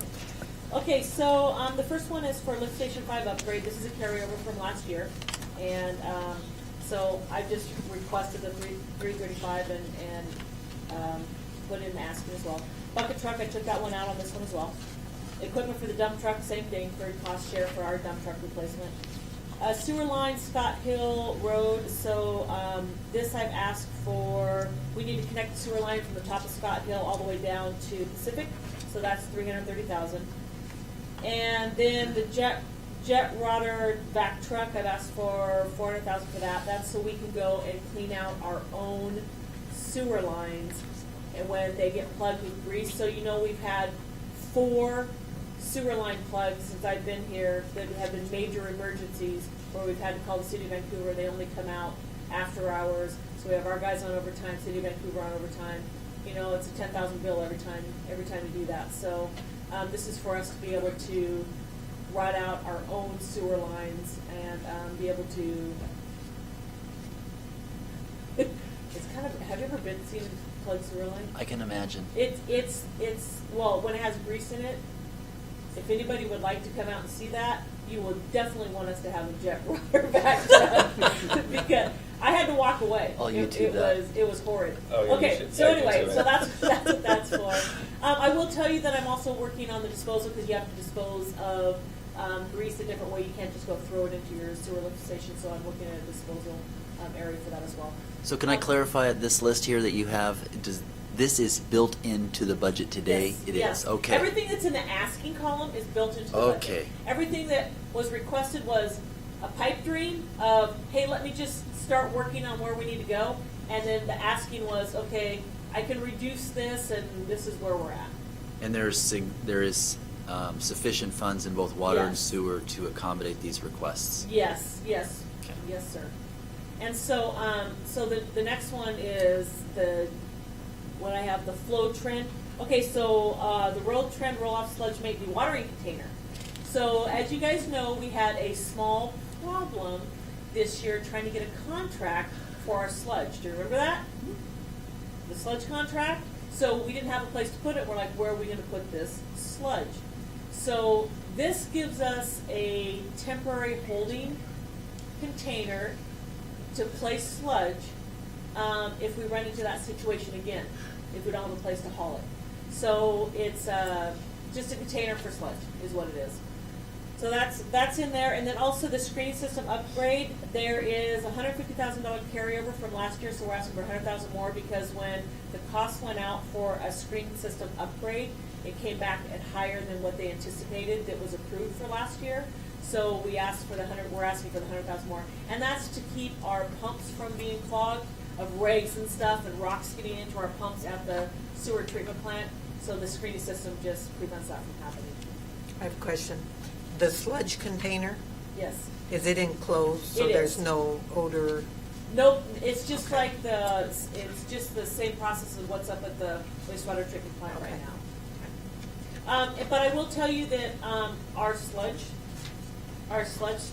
press, you know how much it saved us so far this year? Anyone have a guess? Anyone? 300,000? Come on, 100,000. I wish it saved us 300,000, but we've saved, Oh. but it's I was- 50%. 50% of what we've been spending. I was thinking of a longer range. Yeah, so than we that, we so spend that's an average about right. of $200,000 a year in hauling because of the liquids. We're down to $119,000 this year, and that's only from April through now. Because we only use the screw Right. press from April through now. So before that, out of that $119,000, That was from January through April when we weren't using the sweep press. So we're at half the savings. And how much was that? That was a $500,000 buy. 650, Yeah, so it's a 670,000. 6-year payback, easy. Yeah. A return on investment, so And it's. I think the previous public works director said we'd have it paid for within 3 years. Yeah. And start seeing the It won't impact. surprise me that we won't be saving more. Again, it's only been up and operational since April, so, yeah, it was a very Well good done, investment. council. Well done. I'm just saying, it was a good investment. Yeah, it was a great This is a investment. good investment. Okay, so next, grants, the fun stuff. Okay, so, what I requested, what I'm asking for, and there is funding from the, some of the impact fees that we have, parks, streets, et cetera, to be able to fund these matching grant dollars. And so you can see on the far right side is how much grant funds we're receiving, $3 million for a $300,000 payout. So that's a pretty good return on your investment, I would think. What do you think? Yeah. Okay, so anyway, so the first one is the Safe Routes to School, State Route 503, so that's phase one. That's from the intermediate school to Gun Club Road. Club. Sidewalks, thank you very much. Sidewalks going from the intermediate school to Gun Club Road. We did a walkthrough with WashDOT 2 weeks ago, and we're pretty much a shoo-in for this. There is a slight chance that it will not be funded. The grant won't be funded, but we won't know until they go to legislative hearing. Then also the CDBG, we were awarded that. So of that, we'll be spending that money this next year. And of the $120,000, we need to pay $28,500. Yes, sir. On the Safe Route to Schools, does the school district support that? The school district, I do have a signed letter from Michael Green at the school district supporting it. And they did say that they would pitch in $20,000 from Scott from the school district. Okay. And that was part of the grant application. Excellent. So then at the COG TA Hoffman, we have that grant that was awarded to us. That's a $75,000 project for sidewalks on Hoffman Street. And then, so we're looking for $15,500 in matching funds there. And then the COG STP Exit 21 study. $600,000 for the study of Exit 21, what we can do at Exit 21, and we're requested to match $81,000. Those funds may be moved into next year if we can't spend it, but we have authorization from the CW COG that they'll allow us to spend them the following year as well. So whether we spend them this year or next year, they'll work with us on that. And then the West Scott reclamation, so TIP funds, these are part of the funds that I told you that when you want to do full depth reclamation or a minor repair on your street, the TIP is where you go to get those funds. And so they gave us $1.2 million, and we only have to pay $125,000, and that comes out of your transportation impact fees. So we have the funds there to match that. So West Scott Avenue reclamation will be done this next year, which I'm pretty excited about. That'll look really nice. What can you explain reclamation just for those that It's are a home full listening? tear up of the asphalt and brand new asphalt, And how big all of the way a to the base. how big of a section is that when you talk about West It Scott? goes from Pacific Avenue to the railroad tracks. So just the one side there, okay. Is that a portion of the port right there on Downriver Drive? And that's not the port property? Okay. And it also includes some sidewalk in there too. So sidewalk that comes around the corner right there on Pacific. Okay. Ms. Coleman, to clarify, on the asking amount that's already built into the budget, and these one-time funds are associated with impact fees, money that's not coming out of the general fund. Correct. These are It's- other buckets. That's correct. Got it. It's carryover funds. I have right here, we had some funds that we had paid into. I think it was Fund 320, 327, and 353 is a transportation impact fee. So yeah. So funds that we've already paid into for projects that we've set aside. So. And when we talk about impact fees, I just want to clarify. I know Mrs. Rounds is going to give me a nasty look. How long would it take to get tax dollars in the amount of $400,000? That is not a question that I can answer. Can Mary or Pete answer that? Well, it would depend on the business and the tech, how large the project was. It would most likely take several years, but it's hard to answer that question. All right, thank you.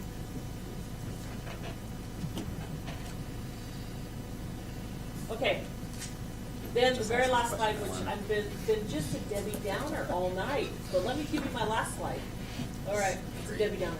Okay, so these are some of my concerns, and these are your concerns as well. So how do we pay for our regular scheduled road maintenance? How do we pay for sidewalk repairs?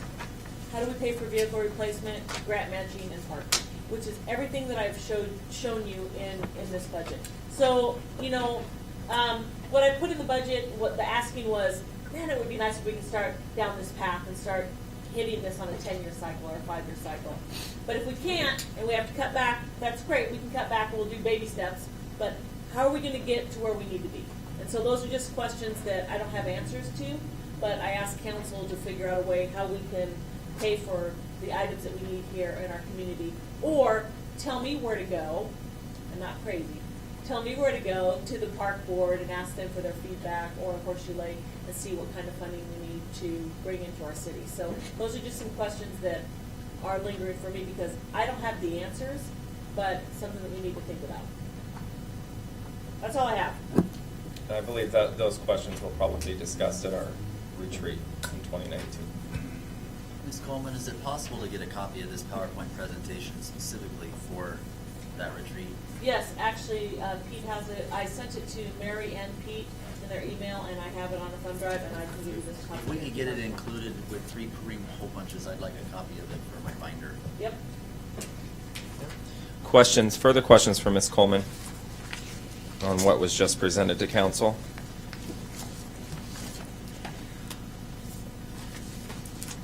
Not seeing any. Well, I have it, Oh. I guess, from this.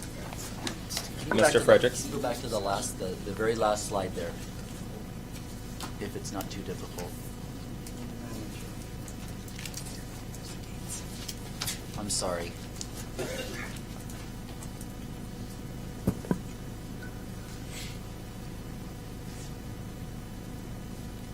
Which slide? Last one.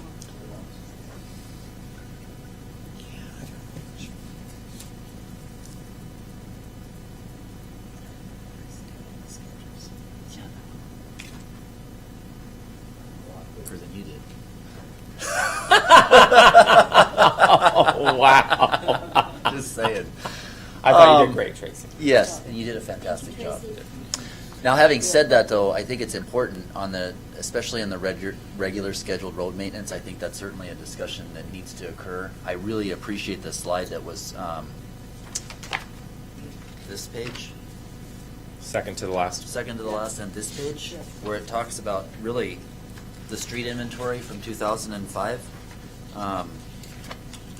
My concern is if I had the ability and if I created the funding to complete these items, do you have the labor dollars built into your existing labor budget, or is there additional labor expense associated with getting some of these maintenance projects completed? When you say the labor budget, are you talking about my public works street crew? I am. If I came today and I said, listen, I've got $200,000 for street maintenance, I want you to get it done. Does that include, can you start getting these projects done? Or does that, is a share of that going to come out of, we got labor expenses associated with it? We have some labor expenses for the equipment. So there are certain types of road equipment that our street crew doesn't know how to run and operate. Okay. Whether it's, when we did the chip seal, you spread the gravel and then you put the oil down, then you do the roller, then you do the gravel, then the oil, then the roller. So they can, run the roller truck, but the gravel truck and the oil truck, they probably don't have that experience. But we do have a wonderful contract with Cowlitz County that allows us to do it at a reduced cost, which is why I was able to get the roads that I had done for the $60,000. So, and then, Which our labor was inclusive of that as well. as much information as you could provide this council, or I'm just one member asking, and I'm certainly not directing, but I would like to see it, is the regular scheduled road maintenance that you have there. I noticed that there's no cost associated with any of these items. No, that was an inventory that was done, and I have not had the time to go out and drive the roads, because some of the roads, the best time to drive them is when it's rained and then it dries out so you can see all the cracks in the roads and then you take photos. So that's how these inventories are done. So I haven't had the opportunity to go out and drive the roads yet. But one of my goals for this next year is to look at the inventory and go out and drive the roads with Dennis and figure out what we have figured now, what road is number 4 and what road is number 1, you know. Because some of the ones might be 4s and some of the 4s might still be 4s, or they might be, we need to do something tomorrow. So I haven't had the time to do that, but one of the objectives that I have this year is to put costs associated with each of these roads so we know where we're at, so we can say if we had 200,000, hey, I can do these 4 roads, or I can do this one long road. Yeah, and I don't know when I look at this sheet, I don't know, okay, it tells me that there's concern, but I don't know, okay, what's the dollar value of what Right. that repair It would gives be? you it gives you the linear footage, but it doesn't say the dollar value associated with Exactly, that. That's yeah. correct. And then on the same thing with the sidewalk repair, do we have an inventory and an understanding of, okay, these are issues that need to be addressed, these are sidewalks that need to be repaired, here's the estimated cost? Because it would seem in my, well, I don't know, I guess in my mind I would think if they're already coming out to do sidewalks on another project, what a great opportunity for them to, while they're here, put in some sidewalks that we know need to be replaced. Yeah, we have an inventory of our sidewalks, which have sidewalks with planter strips in them, which have sidewalks with no planter strips, and where we're missing sidewalks within the city. And a prime example is, you drive down Pacific, and on the left-hand side of the road in front of the trailer area right now, there's no sidewalk. There's some asphalt up next to the curb and gutter, but there's no sidewalk. So those are some of the areas that I'm looking at, a safety concern for more and more citizens that are walking through downtown and walking that corridor. But I do have the linear footage of that, and I do have a map of those sidewalks, of what we're missing. Because if we And can. it's about $100 a linear foot for a sidewalk. Okay. That's for tear out and install. If it's just an install and it's just plain gravel, just a base, it's about $50 a linear foot. But I do have some of those costs available. Okay. And then on the vehicle replacement, I think it would be a great project for the committee, which I understand staff is going to do it. But to provide maybe a recommendation to the council as to a vehicle replacement plan that starts to address some of these vehicle issues and really does what we've done in the police department, which is, you know, we're required to make changes to those more often because of the wear and tear on those vehicles. Right. I would like us to at least consider on the vehicle replacement under having maybe a schedule that says, okay, this is how much money we're going to allocate on an annual basis to vehicle fund, and set that in policy or set it somewhere that says this is what we're going to do. And by policy, we're going to build that into the budget. And I'd like to see a recommendation from the committee that works in the Public Works Committee that says, hey, we think this is a good idea, we think you should start putting this into your budget, and we think you should adopt this policy. Okay. Even if it's just a resolution that says this is what we're going to do. So I think that's a great idea. And then I think you've done a wonderful job maximizing grant matching. I think you've done a really good job there. And then further discussion on the revenue for the parks, I think, is important from the park board. Right. From a perspective of understanding what can we do from a revenue standpoint, if anything, and maybe the council does or doesn't want to do anything different, but at least have an understanding of what resources are available and what we can do, if anything, would be good to have. Okay. Other than that, I appreciate the work that went into this. It was very well thought out. Between Mr. Goddard did a great job, I think, with the community development piece, and I think you did a fantastic job telling the story. And I would say this year, I feel like you've okay, now my eyes are open. I've been here a while, now I'm starting to see some of the story is right here in what you've told us. And I didn't do the budget last year, and I didn't have any idea of where the city was, so I apologize for not knowing that, but it's understandable why I didn't. Right. You have this is a really good story that you're telling here, and when you're telling the story, for me, it helps me understand it and helps me prioritize a little bit when I get this type of information. So I really appreciate it. As a policymaker, it helps me, so thank you. Mr. Chapman. This is a huge eye-opener.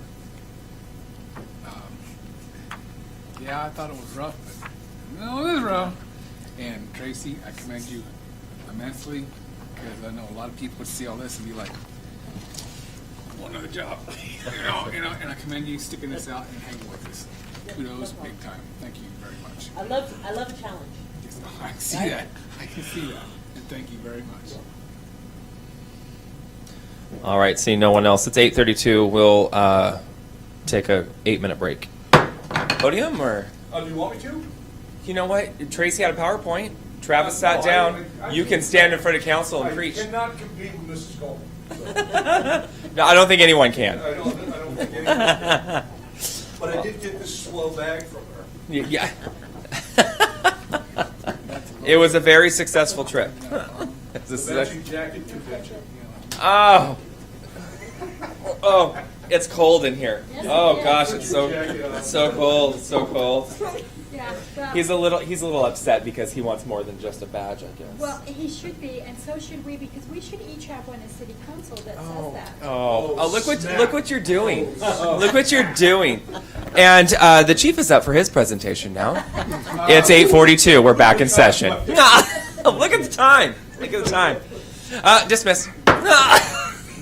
Go ahead. So Go ahead, Chief. I placed a summary on, first I need to apologize to council, Mr. Mayor, city staff. I apologize for being late. I had a previous engagement. I understand. Most people would think I had a thing, but it's actually a valid. We went over to the Catholic Church and presented a little active threat talk for them. Awesome. And the two of the officers, or Sergeant Lip and Officer takes you over there now. Thank you for doing yeah. that. That's Yeah. important, and we Well, appreciate it. I think in light of what happened over the weekend, it's back on the Absolutely. front, so I think it's important that the police department serve as a resource for these folks and talk them through it, so. As How I many- was That was- listening to that, I thought about what you had presented in chamber that day to all of us, and it's like, this is good stuff. We need Yeah, to make sure and so everybody knows. we continue to do that, and we've done it to a couple of the faith-based organizations in town here, and so we're gonna continue to do that. I'd ask the citizens to use us as a resource when they have questions like that, so. Back to my proposed budget, I provided you with a summary. Most of you know that things haven't changed in our department since 2008. However, there are a couple of things that I need to draw your attention to. We still have 2 sergeants. Our detective spot is vacant. He was moved from investigations to patrol, so that's a vacant spot now. We're down 2 officers with the exception of one going through the academy. I'm in the process of hiring one. And as you can see, our cost for communication and jail services continues to go up, as do most other costs in the budget. The good news is I've asked for 6 budget enhancements on top of the existing budget. One of those can be removed, as council has approved the purchase of the digital radio system, the mobile radios that we're going to start putting in the vehicles hopefully very soon. We've been in contact with Big Wireless to get the ball rolling on that. And I'll just go through our priorities. My first priority obviously is going to be FTEs. I'm asking for 3 on top of our existing FTEs. As you know, our department, or I should say your department, continues to exceed our previous year's record of calls for service and call volume. So that continues to rise with our existing staff. I'd ask that we add a few more bodies. My second priority is a administrative sergeant to assist.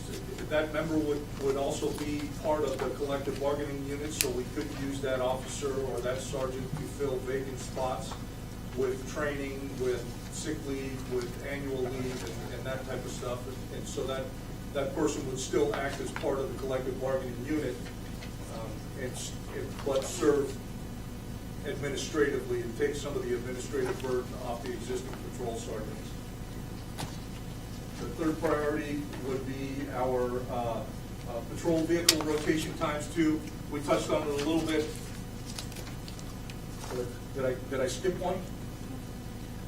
You're good. I saw that. there was hand signals going on. She's telling me what tab we're on.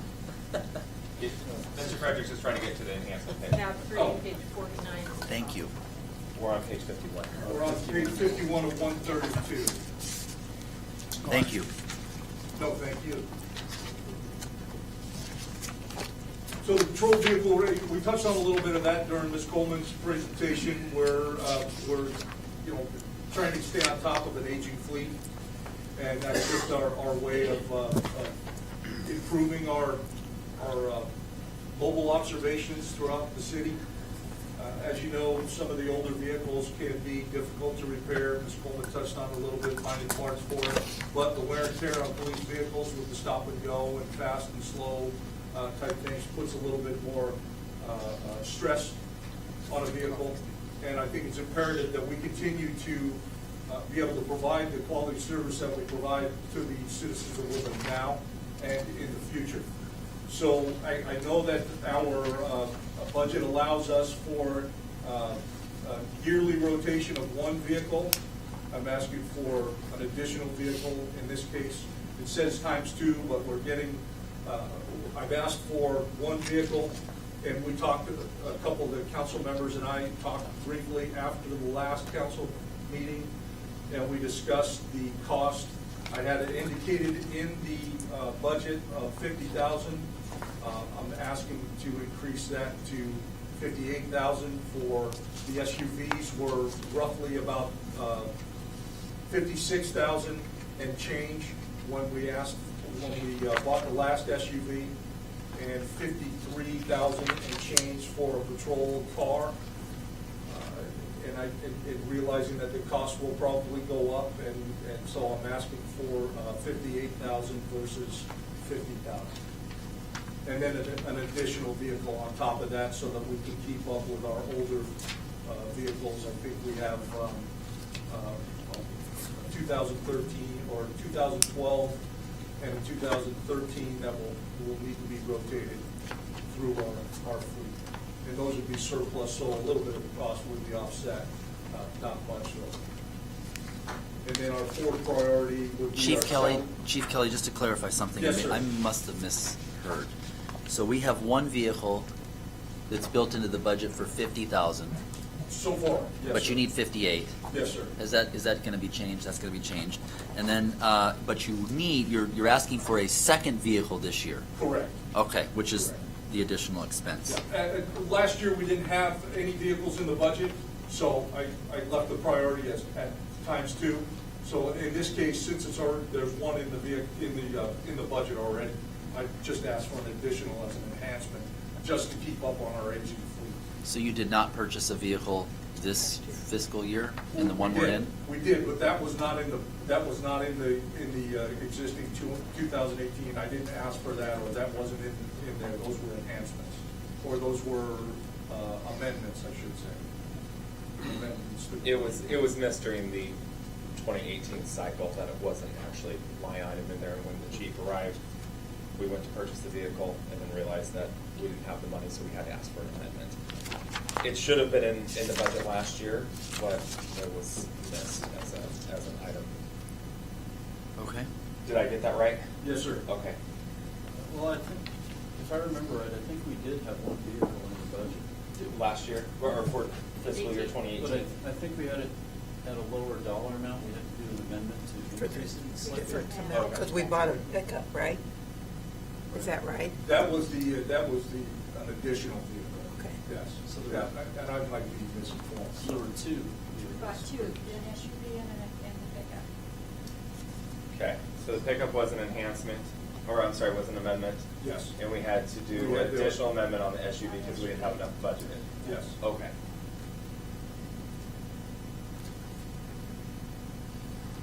Did I answer your question, Mr. Fredericks? Yeah, you just need two this year, and my assumption is you need about 116,000, Yes. but only 58,000 is in the existing budget. Correct. And so the enhancement would be one additional. Correct. And so are we on a 1-2-1 replacement schedule? 1-2-1-2? I think this year, just because of the way it was prior to my arrival, there's two older vehicles that need to be replaced. and those would be replaced in the existing budget, where we would only be able to replace one in the existing budget as written, as proposed, I should say. And the additional one would be, we'd be able to rotate that as well, if council lets us have another bid. Okay. And then the fourth priority was our Sally Port cover. I know that we did some work on that last year, and we wanted to stay as close to 60,000 as we could. The bid came in, we had somebody do a bid for it, came out in the neighborhood of 75,000. I'm guessing it's probably going to be a little bit higher if we use the same person. So I'm asking, it'd be beneficial for us to have a covered area to search vehicles, and perhaps in a secured facility to search vehicles. And it would allow us the opportunity to do a little bit further examination when it comes to crimes involving those vehicles when we impound them. It'd give us a little bit more security than we have currently. Our fifth priority would be the mobile data computer rotation. We'd like to continue with that. That's, and I don't believe that is part of our budget, Mr. Boyce. It's in the capital outlay. Is it, oh, it's in the outlay? Yes, it's funded. So this would be a continuation of our priority to rotate the mobile data terminals that we have in each patrol car. So this is funded? 45,000 It is is in funded. capital outlay. You won't see it in the operations budget, see it in capital. Well, then that enhancement can go away. Yes. That's why I just, yeah. So I'm done. See what the six- Wow. Are you sure? That was fast. Where's the, what was number six? That's 2018. So let's go back to the vehicle discussion, because I think some may have gotten confused. So you're asking for additional 66,000 at this point? Yes. Okay. Let's simple it out there. Additional 66 is what the, 56,000, or 58,000 additional. 58. Yeah. You want 58 each or 53 and 58? 58, Well, 58, We're at 50 right now in the 116. budget. but Yeah, we're, and we're missing 8,000. and I talked to Mr. Boyce about moving that number to 58, Right. and then it would be an additional 58 on top of that. Okay. So that we could fully outfit it, either perhaps another SUV or a patrol car. 58. Mrs. Rounds. To help fund some of these new officers that you're wanting, do we know how many calls we go out to Walmart for? And if there is a shoplifting call out there, does it require 2 officers to go? It depends on the dynamics of the call. Sometimes there's accomplices, sometimes it's a single individual. Sometimes there might be a car outside waiting for those individuals to come out with the goods. It's difficult to say. I just wondered if, say a business got so many calls, and then after that, they got charged, just like the fire department does for a business, if they have too many false alarms. So is there something we could do without being, make it for all businesses? If they had over so many calls, then we could start charging them extra. I don't know. I'm just trying to help think of some ways that we could help fund another officer. Yeah, and I'm not aware, I would have to do some research to find out if other cities are actually involved in any programs like that. I'm not aware of any, but that doesn't mean it's not happening elsewhere in the state. Fortunately enough, the middle of next month, I'll be going to the WASPIC conference, and I should be able to poll some of the chiefs and sheriffs that might be involved in programs similar to that. I know there are cities that use online reporting for cold cases, which would be an annual cost of, I don't know how much, for an online reporting type system. And some of those would take away the, I guess, professional services that we provide. Make it a little less than personal, I think, but if that's a direction that we can look into. I'd certainly entertain that. Okay. No. Yes. Oh, Oh, yeah, I've Mr. got- Fredericks, I I've thought got you a were waving me lot. out. First off, I appreciate the information that you provided. The thing that I would add is that this council did not receive any request for an increase in officers until 2014, which we had asked on a previous occasion from not only your predecessor, but the individual prior to that, who was the chief, said there was no need to have an additional officer. And this was 2009, 2010, all the way through. That was the direction that the council was provided. I want to say in 2014, the previous chief, the council had requested to provide an analysis, which we got over a 4-3 vote of the council, that we had to basically pull teeth to get the information to have an understanding of what the staffing requirements would be. Also during that time, it was made very clear that there was not a good working relationship between, we were kind of pitted. Unfortunately, the previous mayor kind of pitted individual members of council against police officers. And it created somewhat of a rift, so to speak, between, that I think still to this day, we still have some of that going on. And one of the things that I would really like to work at, along with the other members of the council at our retreat that we have coming up, is to have an understanding and maybe a better way of involving the police officers in any funding mechanism that we could take back to the citizens. I really think that was a missing component. The last time we brought this forward, we did not really have their support or buy-in. And I'd like them to work with us in coming up with a plan that we could reintroduce to the folks in this community. This thing failed by 17 votes that would create a lot of the funding that you're talking about providing, to be able to provide some of those tools that you're requesting. So I would like to see us maybe partner between individual officers, have a group that we can work together. I understand that we're in a negotiation right now, so I'm completely fine in waiting until that is done.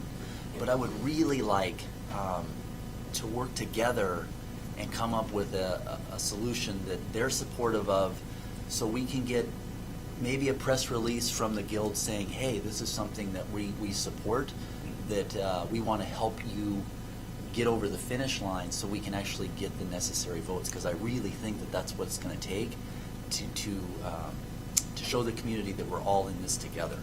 And that's what I think was the missing component on the last go-around. So I would like us to have that discussion if we see that that's a priority.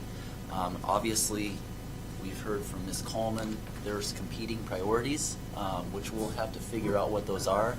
But I would really like to start having some of those discussions and work through what the mission and goals of the police department are. What's the 5-year, 10-year, 15, where does this department, where do they see themselves, where do we want to be?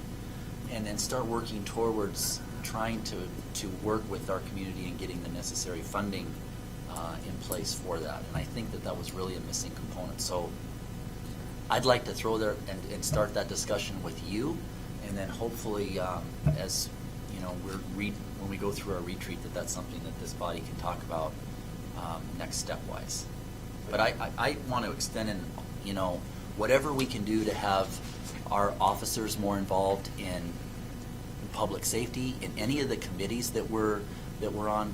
I want to extend an open invitation to any of them that would like to sit in on what we're doing. They're more than welcome to come, to ask questions. We want their involvement more. So whatever they can do to be a part of that, that'd be great.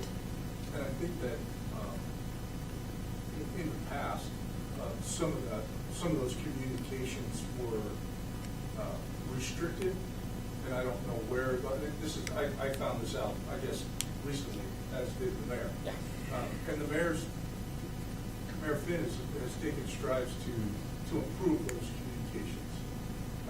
And with that, I also had those conversations with some of the officers, if not most of the officers, to invite them to our public safety committee meetings, to invite them, if they wanted to, come to a department head meeting, just to be more involved in the government process. And some have shown interest, and I think we're on our way to perhaps changing the previous culture where having a conversation with council was taboo. So I'm in the process of changing that. And I've invited officers to attend our public safety meeting, just to sit in, to see how it works. You know, we all know that the budget process is not an easy process for any of us in this room. But it is something that is good to have a little bit of knowledge about. And we're going to continue to invite those officers or any member of the department to be part of the process. And even if it's just sitting in on a public safety meeting or sitting in on a public works meeting, committee meeting, or any of those things. You know, we're moving that direction. And I will pass your information on to the department, and we'll try to move forward with getting some sort of, I guess, bridging the gap, for lack of a better term. And I appreciate that, and I know there have been strides made by this administration to open up those lines of communication, which is certainly appreciative. And I would encourage anyone that is able and willing. I've been on a couple ride-alongs here probably within the last year.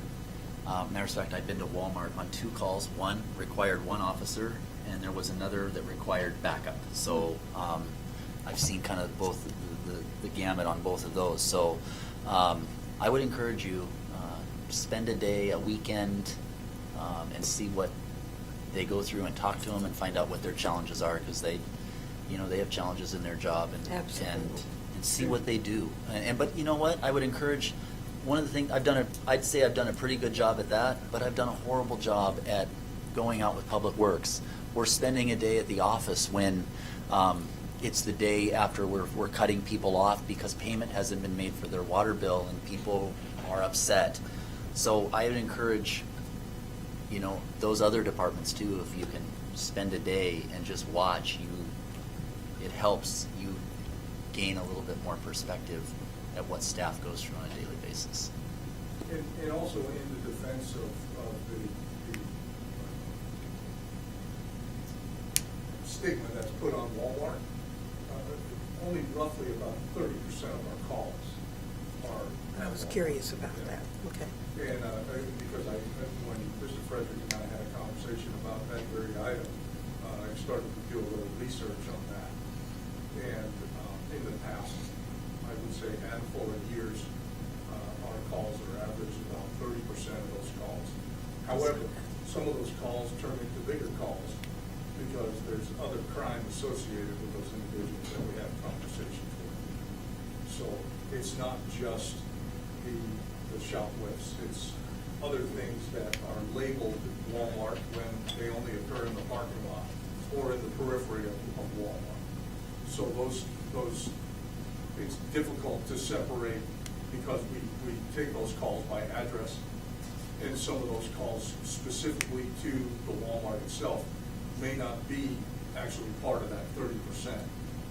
That percent might be a little bit smaller than 30 because of the address alone.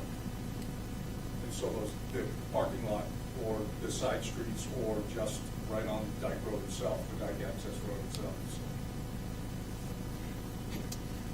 And I've looked at, one of the things as part of my, questioning on that was to look and say, hey, is it necessary to pass an ordinance to say that Walmart is a public nuisance, and say here's the funding that you could receive after a certain amount of calls, but it doesn't amount to, if you take that and equate that to the number of calls, which I've done and looked at similar ordinances around the country that I've looked at, it doesn't create the necessary funding that it would to create another officer to help out. It would help some, but then you've got, there's administrative costs associated with that. If you pass a fee or a new law, then you've got to have someone to collect and enforce, and so it starts to diminish what you're. I had never heard that it was only 30%. Yeah. So. But there's also that benefit of the good that Walmart does for our community. That is Yeah. so true Well, too. So you've got, absolutely. Yeah. They provide us funding, they donate every time you turn around, they're part of whatever big thing that we have going on in the city. right. So those, I think that's when it comes to us covering calls for service at Walmart and what Walmart does for our community, it's, in my mind, it's a push. Okay. And the good that Walmart does in our community is intangible. Well, when you For the small amount of calls for service that we have. when you list it out on paper and you have a column and you start putting benefits and you disadvantages benefits and you list them out, you do come to that conclusion that it's a push, if not greater than the things that Walmart does for our Absolutely. community. Absolutely. So.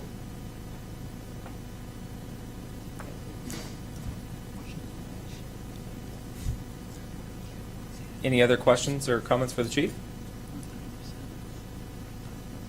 All right. Thank you, chief. Sorry I didn't have a PowerPoint. That's okay. You have patches on your shoulder and a badge. And a badge. So, that's better than any jacket I've ever had. Swell bag, too. Whoa. Mrs. Rip. I don't have a PowerPoint and I don't have a patch, but I brought calendars for the council. That Mr. Fredericks refused to take. Hey, thank you. I appreciate the offer. If I can get everyone to turn, are we going to page 71? We're going to go to page 70. Page 71, section 3, page 71. All right. Take it away, Mrs. Rip. All right, so the clerk treasurer's department. Our three main categories are the finance treasurer, record services clerk, and then our personnel and civil service. So our department provides many services to the public, the council, mayor, and different departments. We're responsible for the accounting, budgeting, payroll, utility billing, business license, customer service, accounts receivable, accounts payable, records management, retention. We do the minutes, ordinances, resolutions, and other public records. We also are coordinating risk management and safety, and then also website, information technology, and others. I have 6.5 FTEs in my department. Those would be the clerk treasurer, deputy clerk treasurer. We have two administrative clerk 4s, one's payroll, one's utility clerk, and then two administrative clerk 3s, and our accounting and customer service, website and wellness. And then we have a half-time records and accounting clerk. Ms. Rip, how many years have you had 6.5 full-time employees? Probably 1 in 10. Has your workload increased or decreased over that time? Thank you. So we are looking at some of the mandatory expenditures we have in our department, which include state auditing, filing reports, payroll, and utility billing. We are proposing our overall increase is a 3.9% increase, and that mainly goes into the salary line item, salary and benefits. Of that amount, we have one person that's out on a medical maternity leave, and so we are going to be covering 3 months to get that person through before they come back to work. So part of that is attributed to that cost. And then other things that we have to do for staffing are public record requests, which those seem to be increasing still. And we are now reporting 2 different annual reports to the state. To track some of those things, there was new legislation in 2018 that we have to report to, it's called the J-Mark.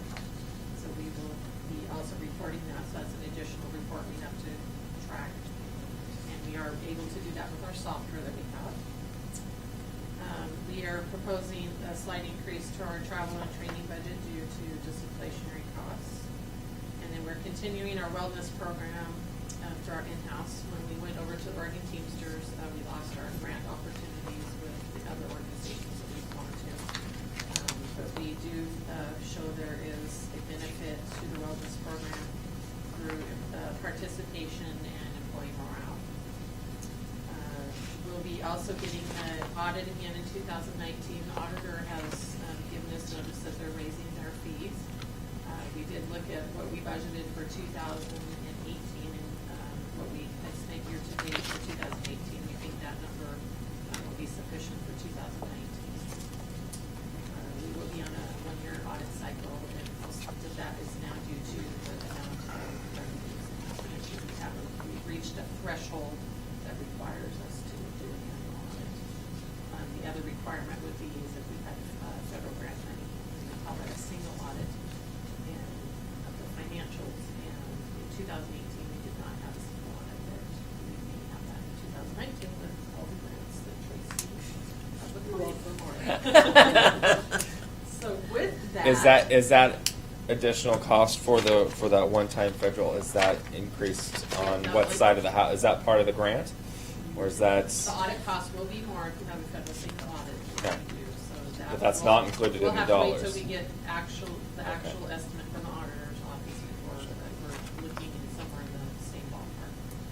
which, and just a follow-up on this one too for council, what's the timeline versus now with 1 year audit versus the every 3 years? Was it every 3 years?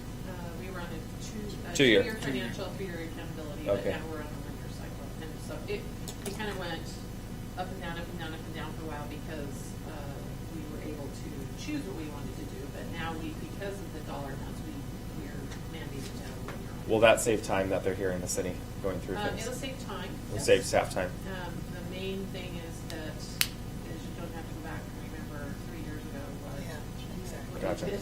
Okay, Or good. try to recreate those records, or we don't have to store the record as long. And so, gets records in, gets records out. Gotcha, all right. So the one thing about grants, which you will see in my enhancement request, is that grants do require more accounting and tracking, and especially the federal grants, we have to be very up on. We have to have our training that we're up on top of, and we have to make sure that all the different departments are going through the correct procurement processes, monitoring and reporting on that. So that is one increased cost there. We've also included some updates to our website and our software in the 2019 budget. We are at the point where we are out of compliance with some of our things on our website, so we have included a proposal for that. Actually, we went out and getting some bids for that, but I did get a couple in the ballpark. And that's not in the budget currently, correct, the website? The website is, a portion of it is in there because one of the companies has offered to do all of the payment plan of it. Okay. We do have a small amount in there that we haven't included in the budget. Okay. It will all depend on how bids come in, what the council's award would be for the final. But we do have a portion of it in there. We also have included in the budget our 5-year rotation for our IT computers software. So we will continue with that. In 2018, we are working on our last phase of getting everybody over to the Office 365, so everybody's up on the same software and other departments. And as we replace computers, and they get up on that too. So things that were not funded were the addition of either an additional half-time FTE to make a full-time person or a full 1 FTE to help with accounting and grants and other cross-training in our department. Again, I come back to the council and tell you that we have some real deficiencies in some of our cross-training. What has happened is cross-trained people, they moved over to different jobs through promotions and things, and so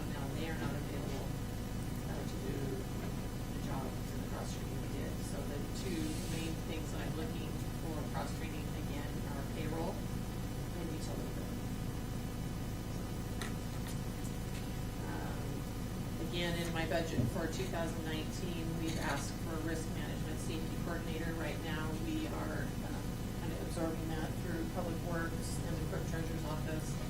And my office does the coordination on the safety program, and Tracy is monitoring the Public Works programs and those requirements. Our committee meets on a quarterly basis, and Tracy's also worked with industrial hygienists in that program.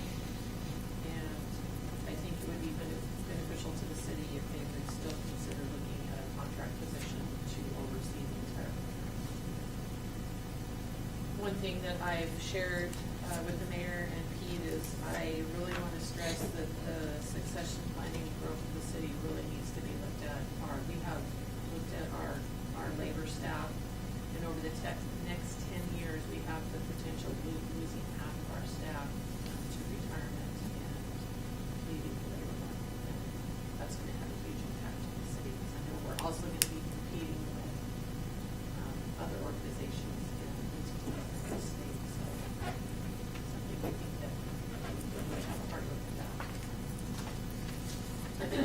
Under reporting, I'm still trying to get our OpenGov off the ground. We made some progress there, but again, with some of our staff turnover, that's what slowed us down. And so if I could get staffing, then I can get the needed amount to get this reporting up. And I'm really anxious to get it up on our website. But first of all, to get it rolled out to our department heads and internally before we get it up to the website. I went to attended last week another webinar on OpenGov. And if you guys don't know what OpenGov is, it's a financial reporting tool. It has a lot of graphs. You can do a lot of queries.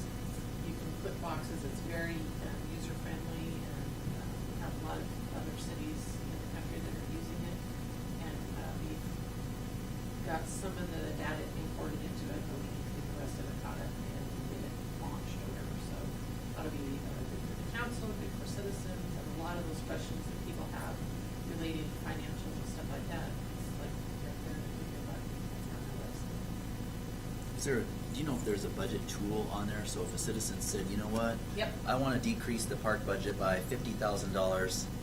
Yep. Okay, well then it shows you what the impacts are by Yep. doing that. And They then you have- can move it to somewhere else. They have a whole bunch of Okay. options on there that are really, really great, and I think everybody will be very happy when we get that. I can go see. You can go into a high level, you can drill down into the nitty-gritty, and department, funds. If you wanted to drill down to the police overtime budget, you can do that. So it's really a really great resource. Our other thing that we haven't been able to spend a lot of time on with our personnel changes is our document management system. We were able to get the upgrade to the Windows, the Office platform, and so we need to get that moving along. But we did do some beta testing with the utility department and the utility clerk, and so this some more time to be able to get some of that done. And that would be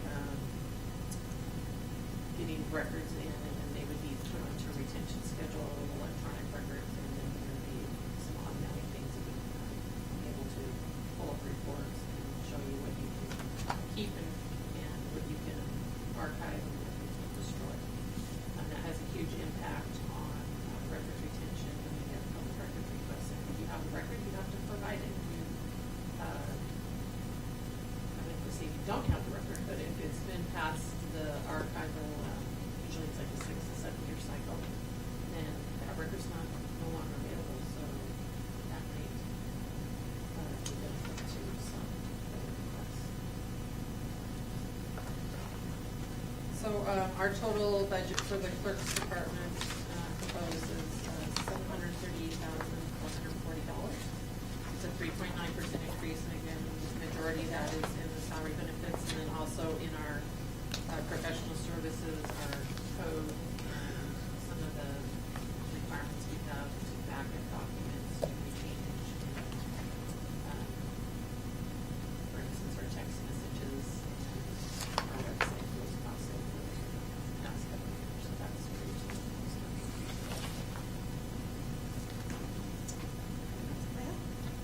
Thank you. Questions for Mrs. Ripp? Questions overall? Want to start with overall? Yeah, any questions for Mrs. Ripp's presentation or follow-up? You're getting off easy. All right. With that being said, I guess we can move into city council discussion. Is that correct? All right. And if you so go ahead and discuss. Down this way. That's a lot of data, and I really need to just kind of sit and look at this all again and absorb it all. I could probably have questions next week that I Okay. didn't come up with this week. Questions? Favor? No, I didn't get favors. Well, the favor that I would ask for, is there any way to get the detailed? Yes, we had to prepare the detail, so it is available, so I we can. I email that to you. appreciate the detail because it's not that I want to make sure that I'm clear on this. It's not that I don't trust. I just want to look at the detail to see what I can see. It's just the way I do it at my own place. I do a high level budget, but then when I don't like the way certain things look, and I'm not saying I don't like certain things. I'm just saying I like to be able to go into the detail and go, oh, okay, what's that? Because if I have the detail budget, I ought to be able to go through what you're telling me here in the story, and it ought to match. Do you want a hard copy or a scan? Whatever's easiest for you, I can pick it up. Hard copy. Whatever, a hard copy would be great. And then the second thing that, is it possible to get a spreadsheet of all the budget enhancements on one spreadsheet? Similar to what we did last year. That would be great. Okay. And then, has anybody, staff, mayor, anybody, went through and prioritized their feeling on each one of those budget requests, or enhancements in this case?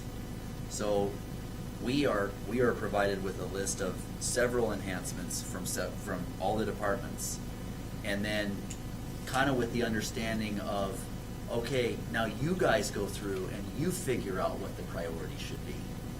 Well, I need some help. As an effective policymaker, I'd like some help from staff. You guys are the ones in the weeds every day. I come here and play this 3 hours a night. You know, I'm not an expert, and I didn't stay at a Holiday Inn Express last night. I just Well, you may have had Subway for lunch. maybe. I would like some guidance as to what you guys all figure out, and you tell me, give me a recommendation on what you think if you had to fund these enhancements. What would be your priority? Because then it gives me some guidance to go, wow, I didn't think of that because mine was this. I really felt like Tracy was giving me some really good stuff, and I'm in her camp. But you are running the city on a daily basis with your staff. I'd like to have some understanding of, hey, this is really... I think that we've already done that, and that's what's sitting in front of you. Yeah, so. This is what is priority to us with a So, balanced budget as well. When I gave everything, I Emphasis just gotta on say this, Yeah. when I gave everything, I already cut everything out. Everything Right. that I gave is the priority, this is number one priority. If anything that you cut out will be, I've already cut out the second, third, and fourth, and fifth, and wannabe basketball park and all that. So everything that you have here is number one priority on Public Works.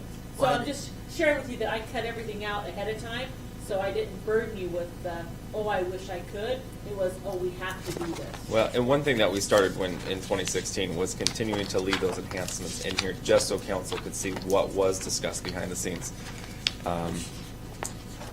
They're still in there, so you know that the staff is still asking for it, but Yeah, it's I not took a something lot of that mine out already. that we've included, I've got but it's been discussed. approximately 20 enhancements in here.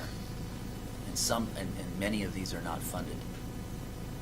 Of the ones that are not funded, what's the priority? it's almost as though I'm asking you to get into a room and fight amongst yourselves, and you figure out and you tell me what's your recommendation. And I, Do you And know, ask- because because at the end of the day, every one of staff's is a top priority for them. absolutely. But it requires much more, it requires a much more of a, But I think that we're being fiscally responsible by bringing a balanced budget to council and say, we've already gone through and had those discussions. We've already fought it out. We've already sat down and done this behind the scenes. you have. So there's really no, not to mention the policy of saving. And I understand what you're saying. Maybe you don't want to buy a dump truck. Okay, great. Right. So then I want to give you money for something else instead. See, so what policymakers do is we have 25 things that aren't funded. And we may come to the conclusion that it would be a really good idea to fund a risk manager for the clerk's office. Well, that may be the dumbest idea ever. Sorry, I'm using yours as an example. Well, it's not for the clerk treasurers, it's Well, for the city. right, thank you. Well, it was on your, Yeah. I'm just using yours as an example, sorry. Sorry that you got me to select that one. Where does that, we're not funding that, it's not funded. Where does that fall in, if you guys had to select and prioritize these items, and I know you already have on the funded items. Why are you trying to make and us all you've- fight? You've already gone through this Why process. do I'm not you get asking you to fight, awkward I'm spot just to say saying, no? help us, help you. We already Because sat it- down together in a room and discussed this. I think what Ben is saying though is that if he had $100,000, all of a sudden it was a windfall. We had a windfall. What could he fund that was on the priority? Who could he be Santa Claus with? Because otherwise, you're leaving us a board of 7 who is a part-time policymakers who get very little, if any, direction from the folks that we represent. And so we leave it up to staff to help guide our decision. You're leaving it up to us to pick. If there's something that we can fund, you're leaving it up to us, and you're okay with that. You want us to pick the winners and losers. And I'm okay with that too, if that's how you want it. That's above and beyond the balanced budget that we've given you, is that what you're saying? I love the balance. By the way, have I told you how much No, I not this appreciate year you the balanced haven't. budget? Well, I want to make it very clear. So I you're appreciate saying if the there's balanced an budget. additional funds above the balanced budget that we presented, you want to know what to fund? Is that what you, or are you saying you want to take something out of the balanced budget and fund something else instead? No, I'm saying, hey, I appreciate the balanced budget. I know it's a lot of work. I know Mr. Boyce, I know every department head has done a tremendous amount of work to get us to a position of 0, which is where I prefer to start. But when I'm having a retreat and I'm talking about the city's, what are we going to do going forward? And I'm looking at this and I see $380,000 in vehicles that need to be replaced. Where does that fall on the spectrum of the most important list for the city?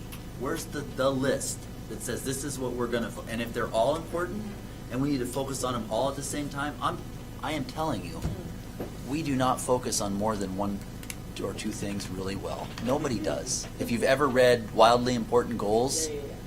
you'll find that if you pick 1 or 2, you do a really good job at those 1 and 2. If you do 20, the less you're going to get out of the return on that. Help us help you, I guess is my message. And I You're talking about the stuff that we haven't come balanced to, or Rich, so we can miss out this year on these. We have a whole list of things that we really need. For instance, more roads, more police officers, Right. dump trucks, clerks, whatever. You're saying prioritize those and tell us what we can do in the years to come as a priority. Where do you want to focus on? Well, I think a couple of those we are going to have a separate discussion already, but it would be nice to have an understanding of, we know police, we know roads, we've made those a top priority for additional budget cycles. I'm not asking staff to do anything additional. I'd just like to have some understanding of what your thoughts are as it pertains to this to help us have those discussions as we go forward. Really, I don't need anything additional, but I would like to have an understanding prior to going into a retreat to say, hey, these are important items and we need to look at this first. We need to look at this as well. There might be 2 or 3 things that we do really well, but when you give us 25 things, I get into a spot, and I can only speak for myself, where you want us to select. And if you do, if you want us to pick the winners and losers, I'm not sure how we could even, you might have 25 different opinions, 7 different opinions of what the top 25 things are.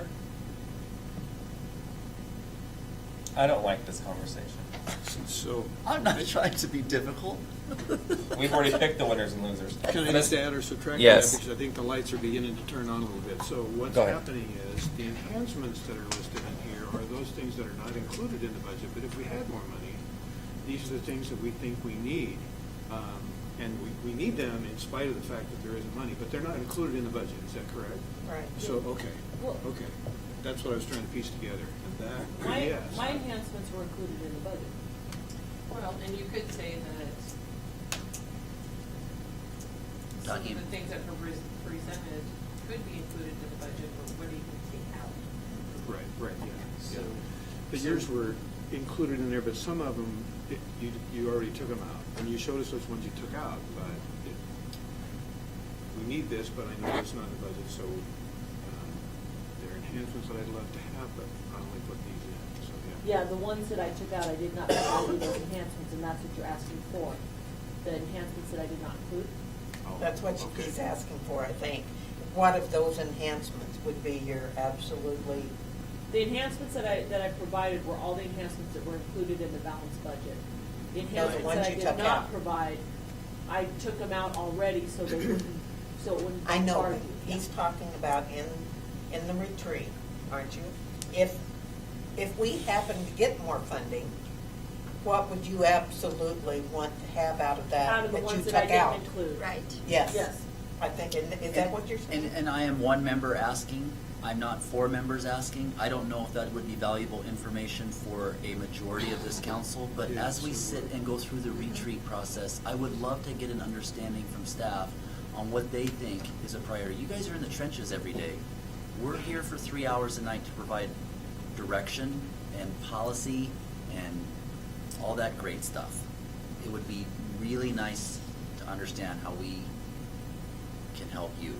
But again, I'm not asking for this to turn into a, hey, I want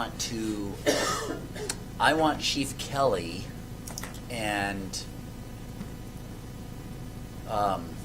Coleman to go into a room and hash it out and get upset at each other. I don't want that to happen. I'm not It would never happen trying to anyway. have departments. Too late, I'm already upset. You know, I'm not after For the soundproofing. I'm not after Yeah, that. before, after the sound. So we need a confidential document from Mr. Boyce. Well, and I don't, that'll work, but a list of those enhancements that you are asking for, we don't have a list of yours, Tracy. I mean, we kind of do, but we could have a list that has all of those enhancements for each department head and the dollar amount. So that at the end of the day, we can say, oh, we have $20,000 left. And then he wants you to pick the ones that we should pick. And I think we have to group those by general fund. Yeah. And- Prioritize Yeah. those. So, does that make sense? But I'd like Is to that something understand that what the would mayor's be- thoughts are on this idea. No, you don't. No, I do. That's why I'm asking the question. I understand. I think I understand what you're asking going into a retreat. I understand that, but Mr. Boyce and staff and myself have already gone through this and said So that hard on this is what we believe the city needs to do going forward. So to take a step back now and say, oh, but Mr. Frederick said, Yeah. but I understand what you're saying. There, Ms. Coleman's painted a wonderful picture. Chief Kelly has painted a picture, and the folks that came before him have painted a picture of the issues that are coming. I think that having that conversation and not prioritizing them, but I think that we've got a bigger problem at hand than just giving money to vehicles or a Sally Port, or there's a bigger conversation I think council needs to have other than just one-time costs. How are we going to fund the city moving forward? How are we going to get a replacement program going on for the vehicles for public works? What's that look like? So when we talk about prioritization, I think that they're all important, but there has to be a bigger conversation than just this piece of paper, we have to go big picture. We have to go 30,000 foot level. That's my thoughts on it. Great. What's the vision for the future and how are we going to get there and where are we going to be in 10 years? I'm disappointed. You know, I shouldn't say disappointed, might be a bad word. I think that Tracy has done a wonderful job, but it's just one department. And just because you spoke the longest this evening, that's why we keep going back to you. Because I think that it shows. I think that it shows the public who's here tonight and completely engaged with us. I think that it shows the position that we're in as a city right now. And I don't think that as much as we like to sit up here and have a good time, I don't think that we're in as good a position as I think that we should be. And I'm disappointed and I'm sad for the citizens that aren't engaged with this. And I'm sad for that this hasn't been taken care of sooner. And I think that it's unfortunate that the 8 of us staff have to have these difficult conversations of impact fees and how do we get more people here? How are we going to boost up our tax base? Where are people going to live? How are we going to help out the port? How are we going to help out the business chamber build a new building? Because all these conversations probably should have happened already.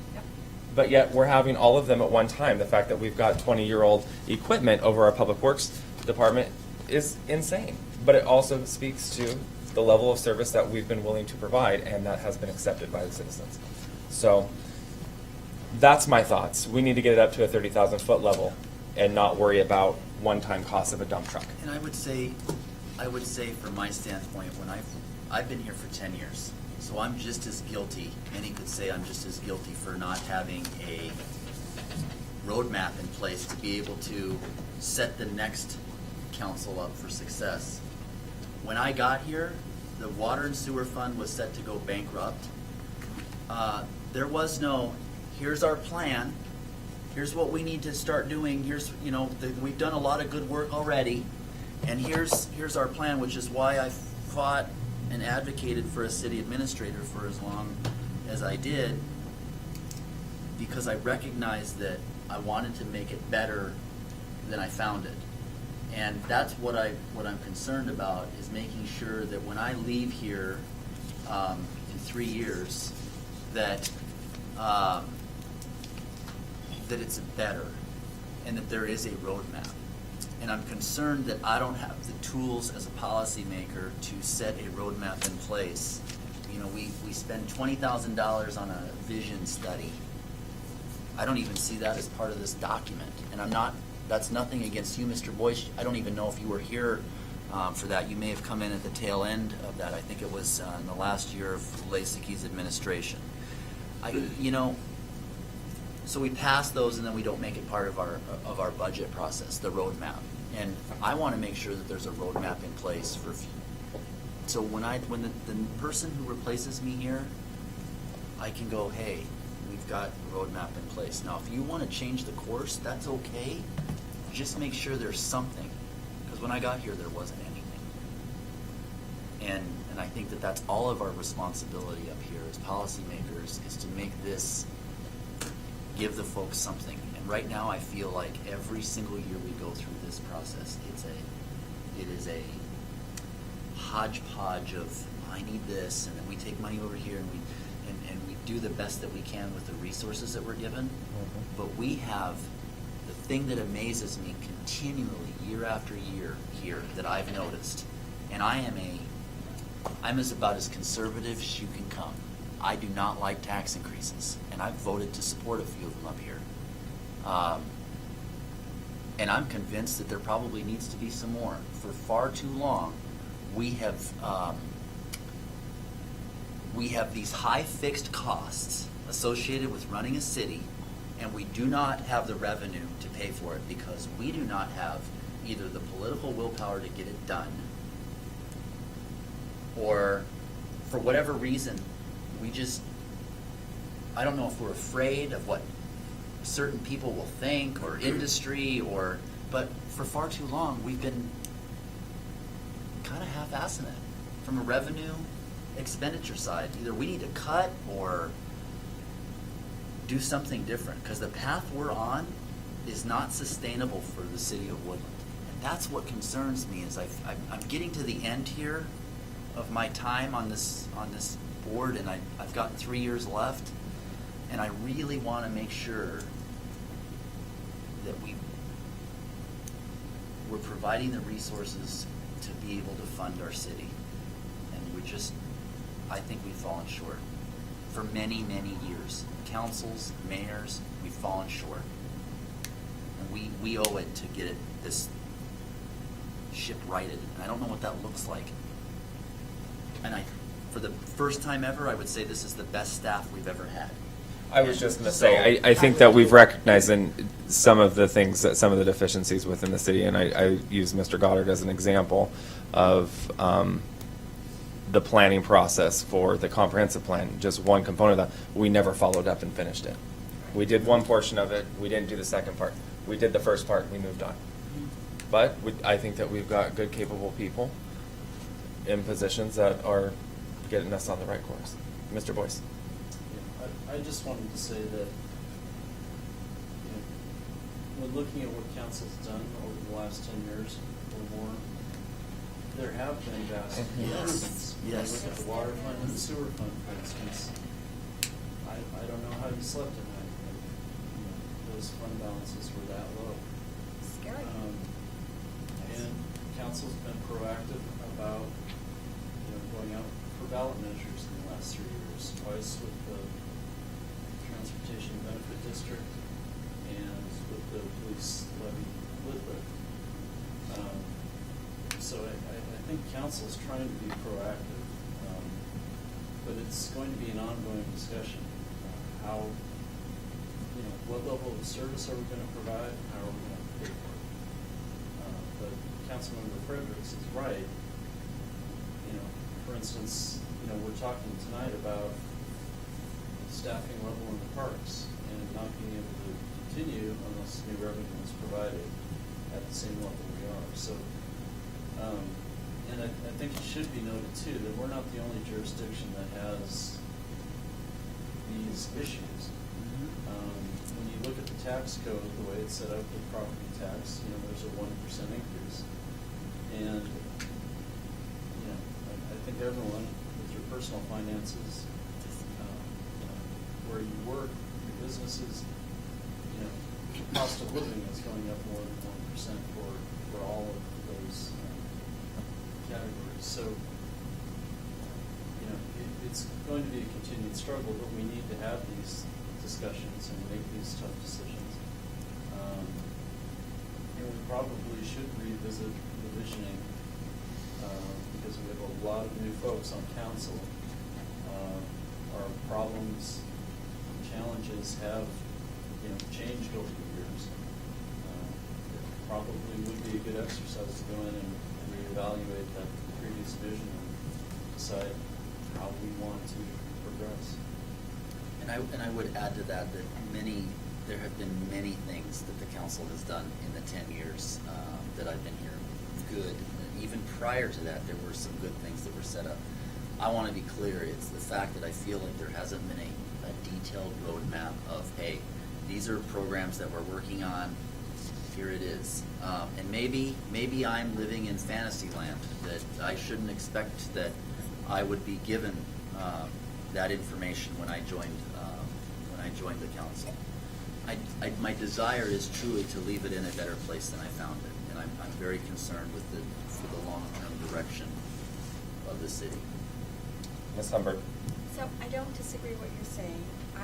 This is year 12 for me. We've gone a long ways. We've done a lot of good things. And with each change in department heads, things change.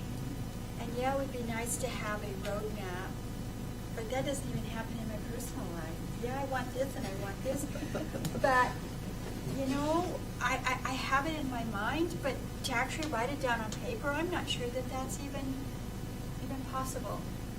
But I think we have the best department heads. You guys are amazing, and I appreciate each and every one of you.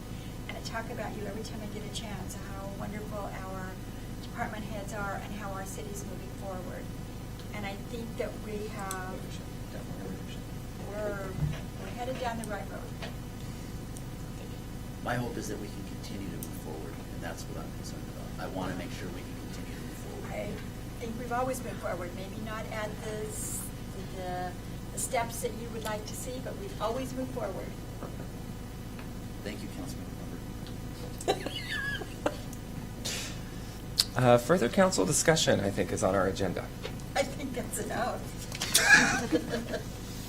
There's others. Let them speak. Should I second that? So moving into next week's council. Is there anything else before we move on? I've got it on the list. We'll have a further discussion on what you brought up. Next week, we have a regular council meeting, and I don't know how jam-packed that schedule is. Are we planning on doing any budget-related information next Monday? Our property tax levy public hearing. Okay. And that's it? We're not doing a workshop? I felt like we were going to do a workshop if there was... We talked about looking at revenue sources and potential revenue sources. Okay. Depending on how busy the schedule is. Okay. I think we should have some time Okay. available. Okay. And I know, Mrs. Ripp, you've already provided some information. Did that go to all of council, or was that just to me? Deanna is going to share it with the finance committee. Okay. On the 3rd. The 5th? Oh, the 13th. Okay. So next week will be a regular meeting with a public hearing on the property tax. And we'll be talking about potential revenues moving forward. Okay? And then you can see the rest of the schedule there, the 13th, the 19th, and the 26th. Questions? We're going to look at the retreat too, or the date for the retreat. Yes, I'll bring that up. Yeah, I've already got that on my list here. I'll be bringing some dates forward. We'll try to get the retreat done in January versus February or March. We'll try and get that scheduled sooner rather than later. Okay? Just a comment for staff. Fire away. I really appreciate this. Yeah. Very detailed information. You can tell there was time spent on it. And I appreciate Mr. Boyce's leadership in getting this budget set up, because I know a lot of that's driven from you, and I appreciate the support that was given to him and the staff members that provided the detailed information. It certainly is helpful when we're looking at this, at least for me, in making the ultimate budget decision and passing or amending and making changes to the budget. So I really appreciate what staff has done here, so thank you. All right. With that being said, it is 9:49. All in favor to adjourn? Aye. All opposed? I think I said that wrong.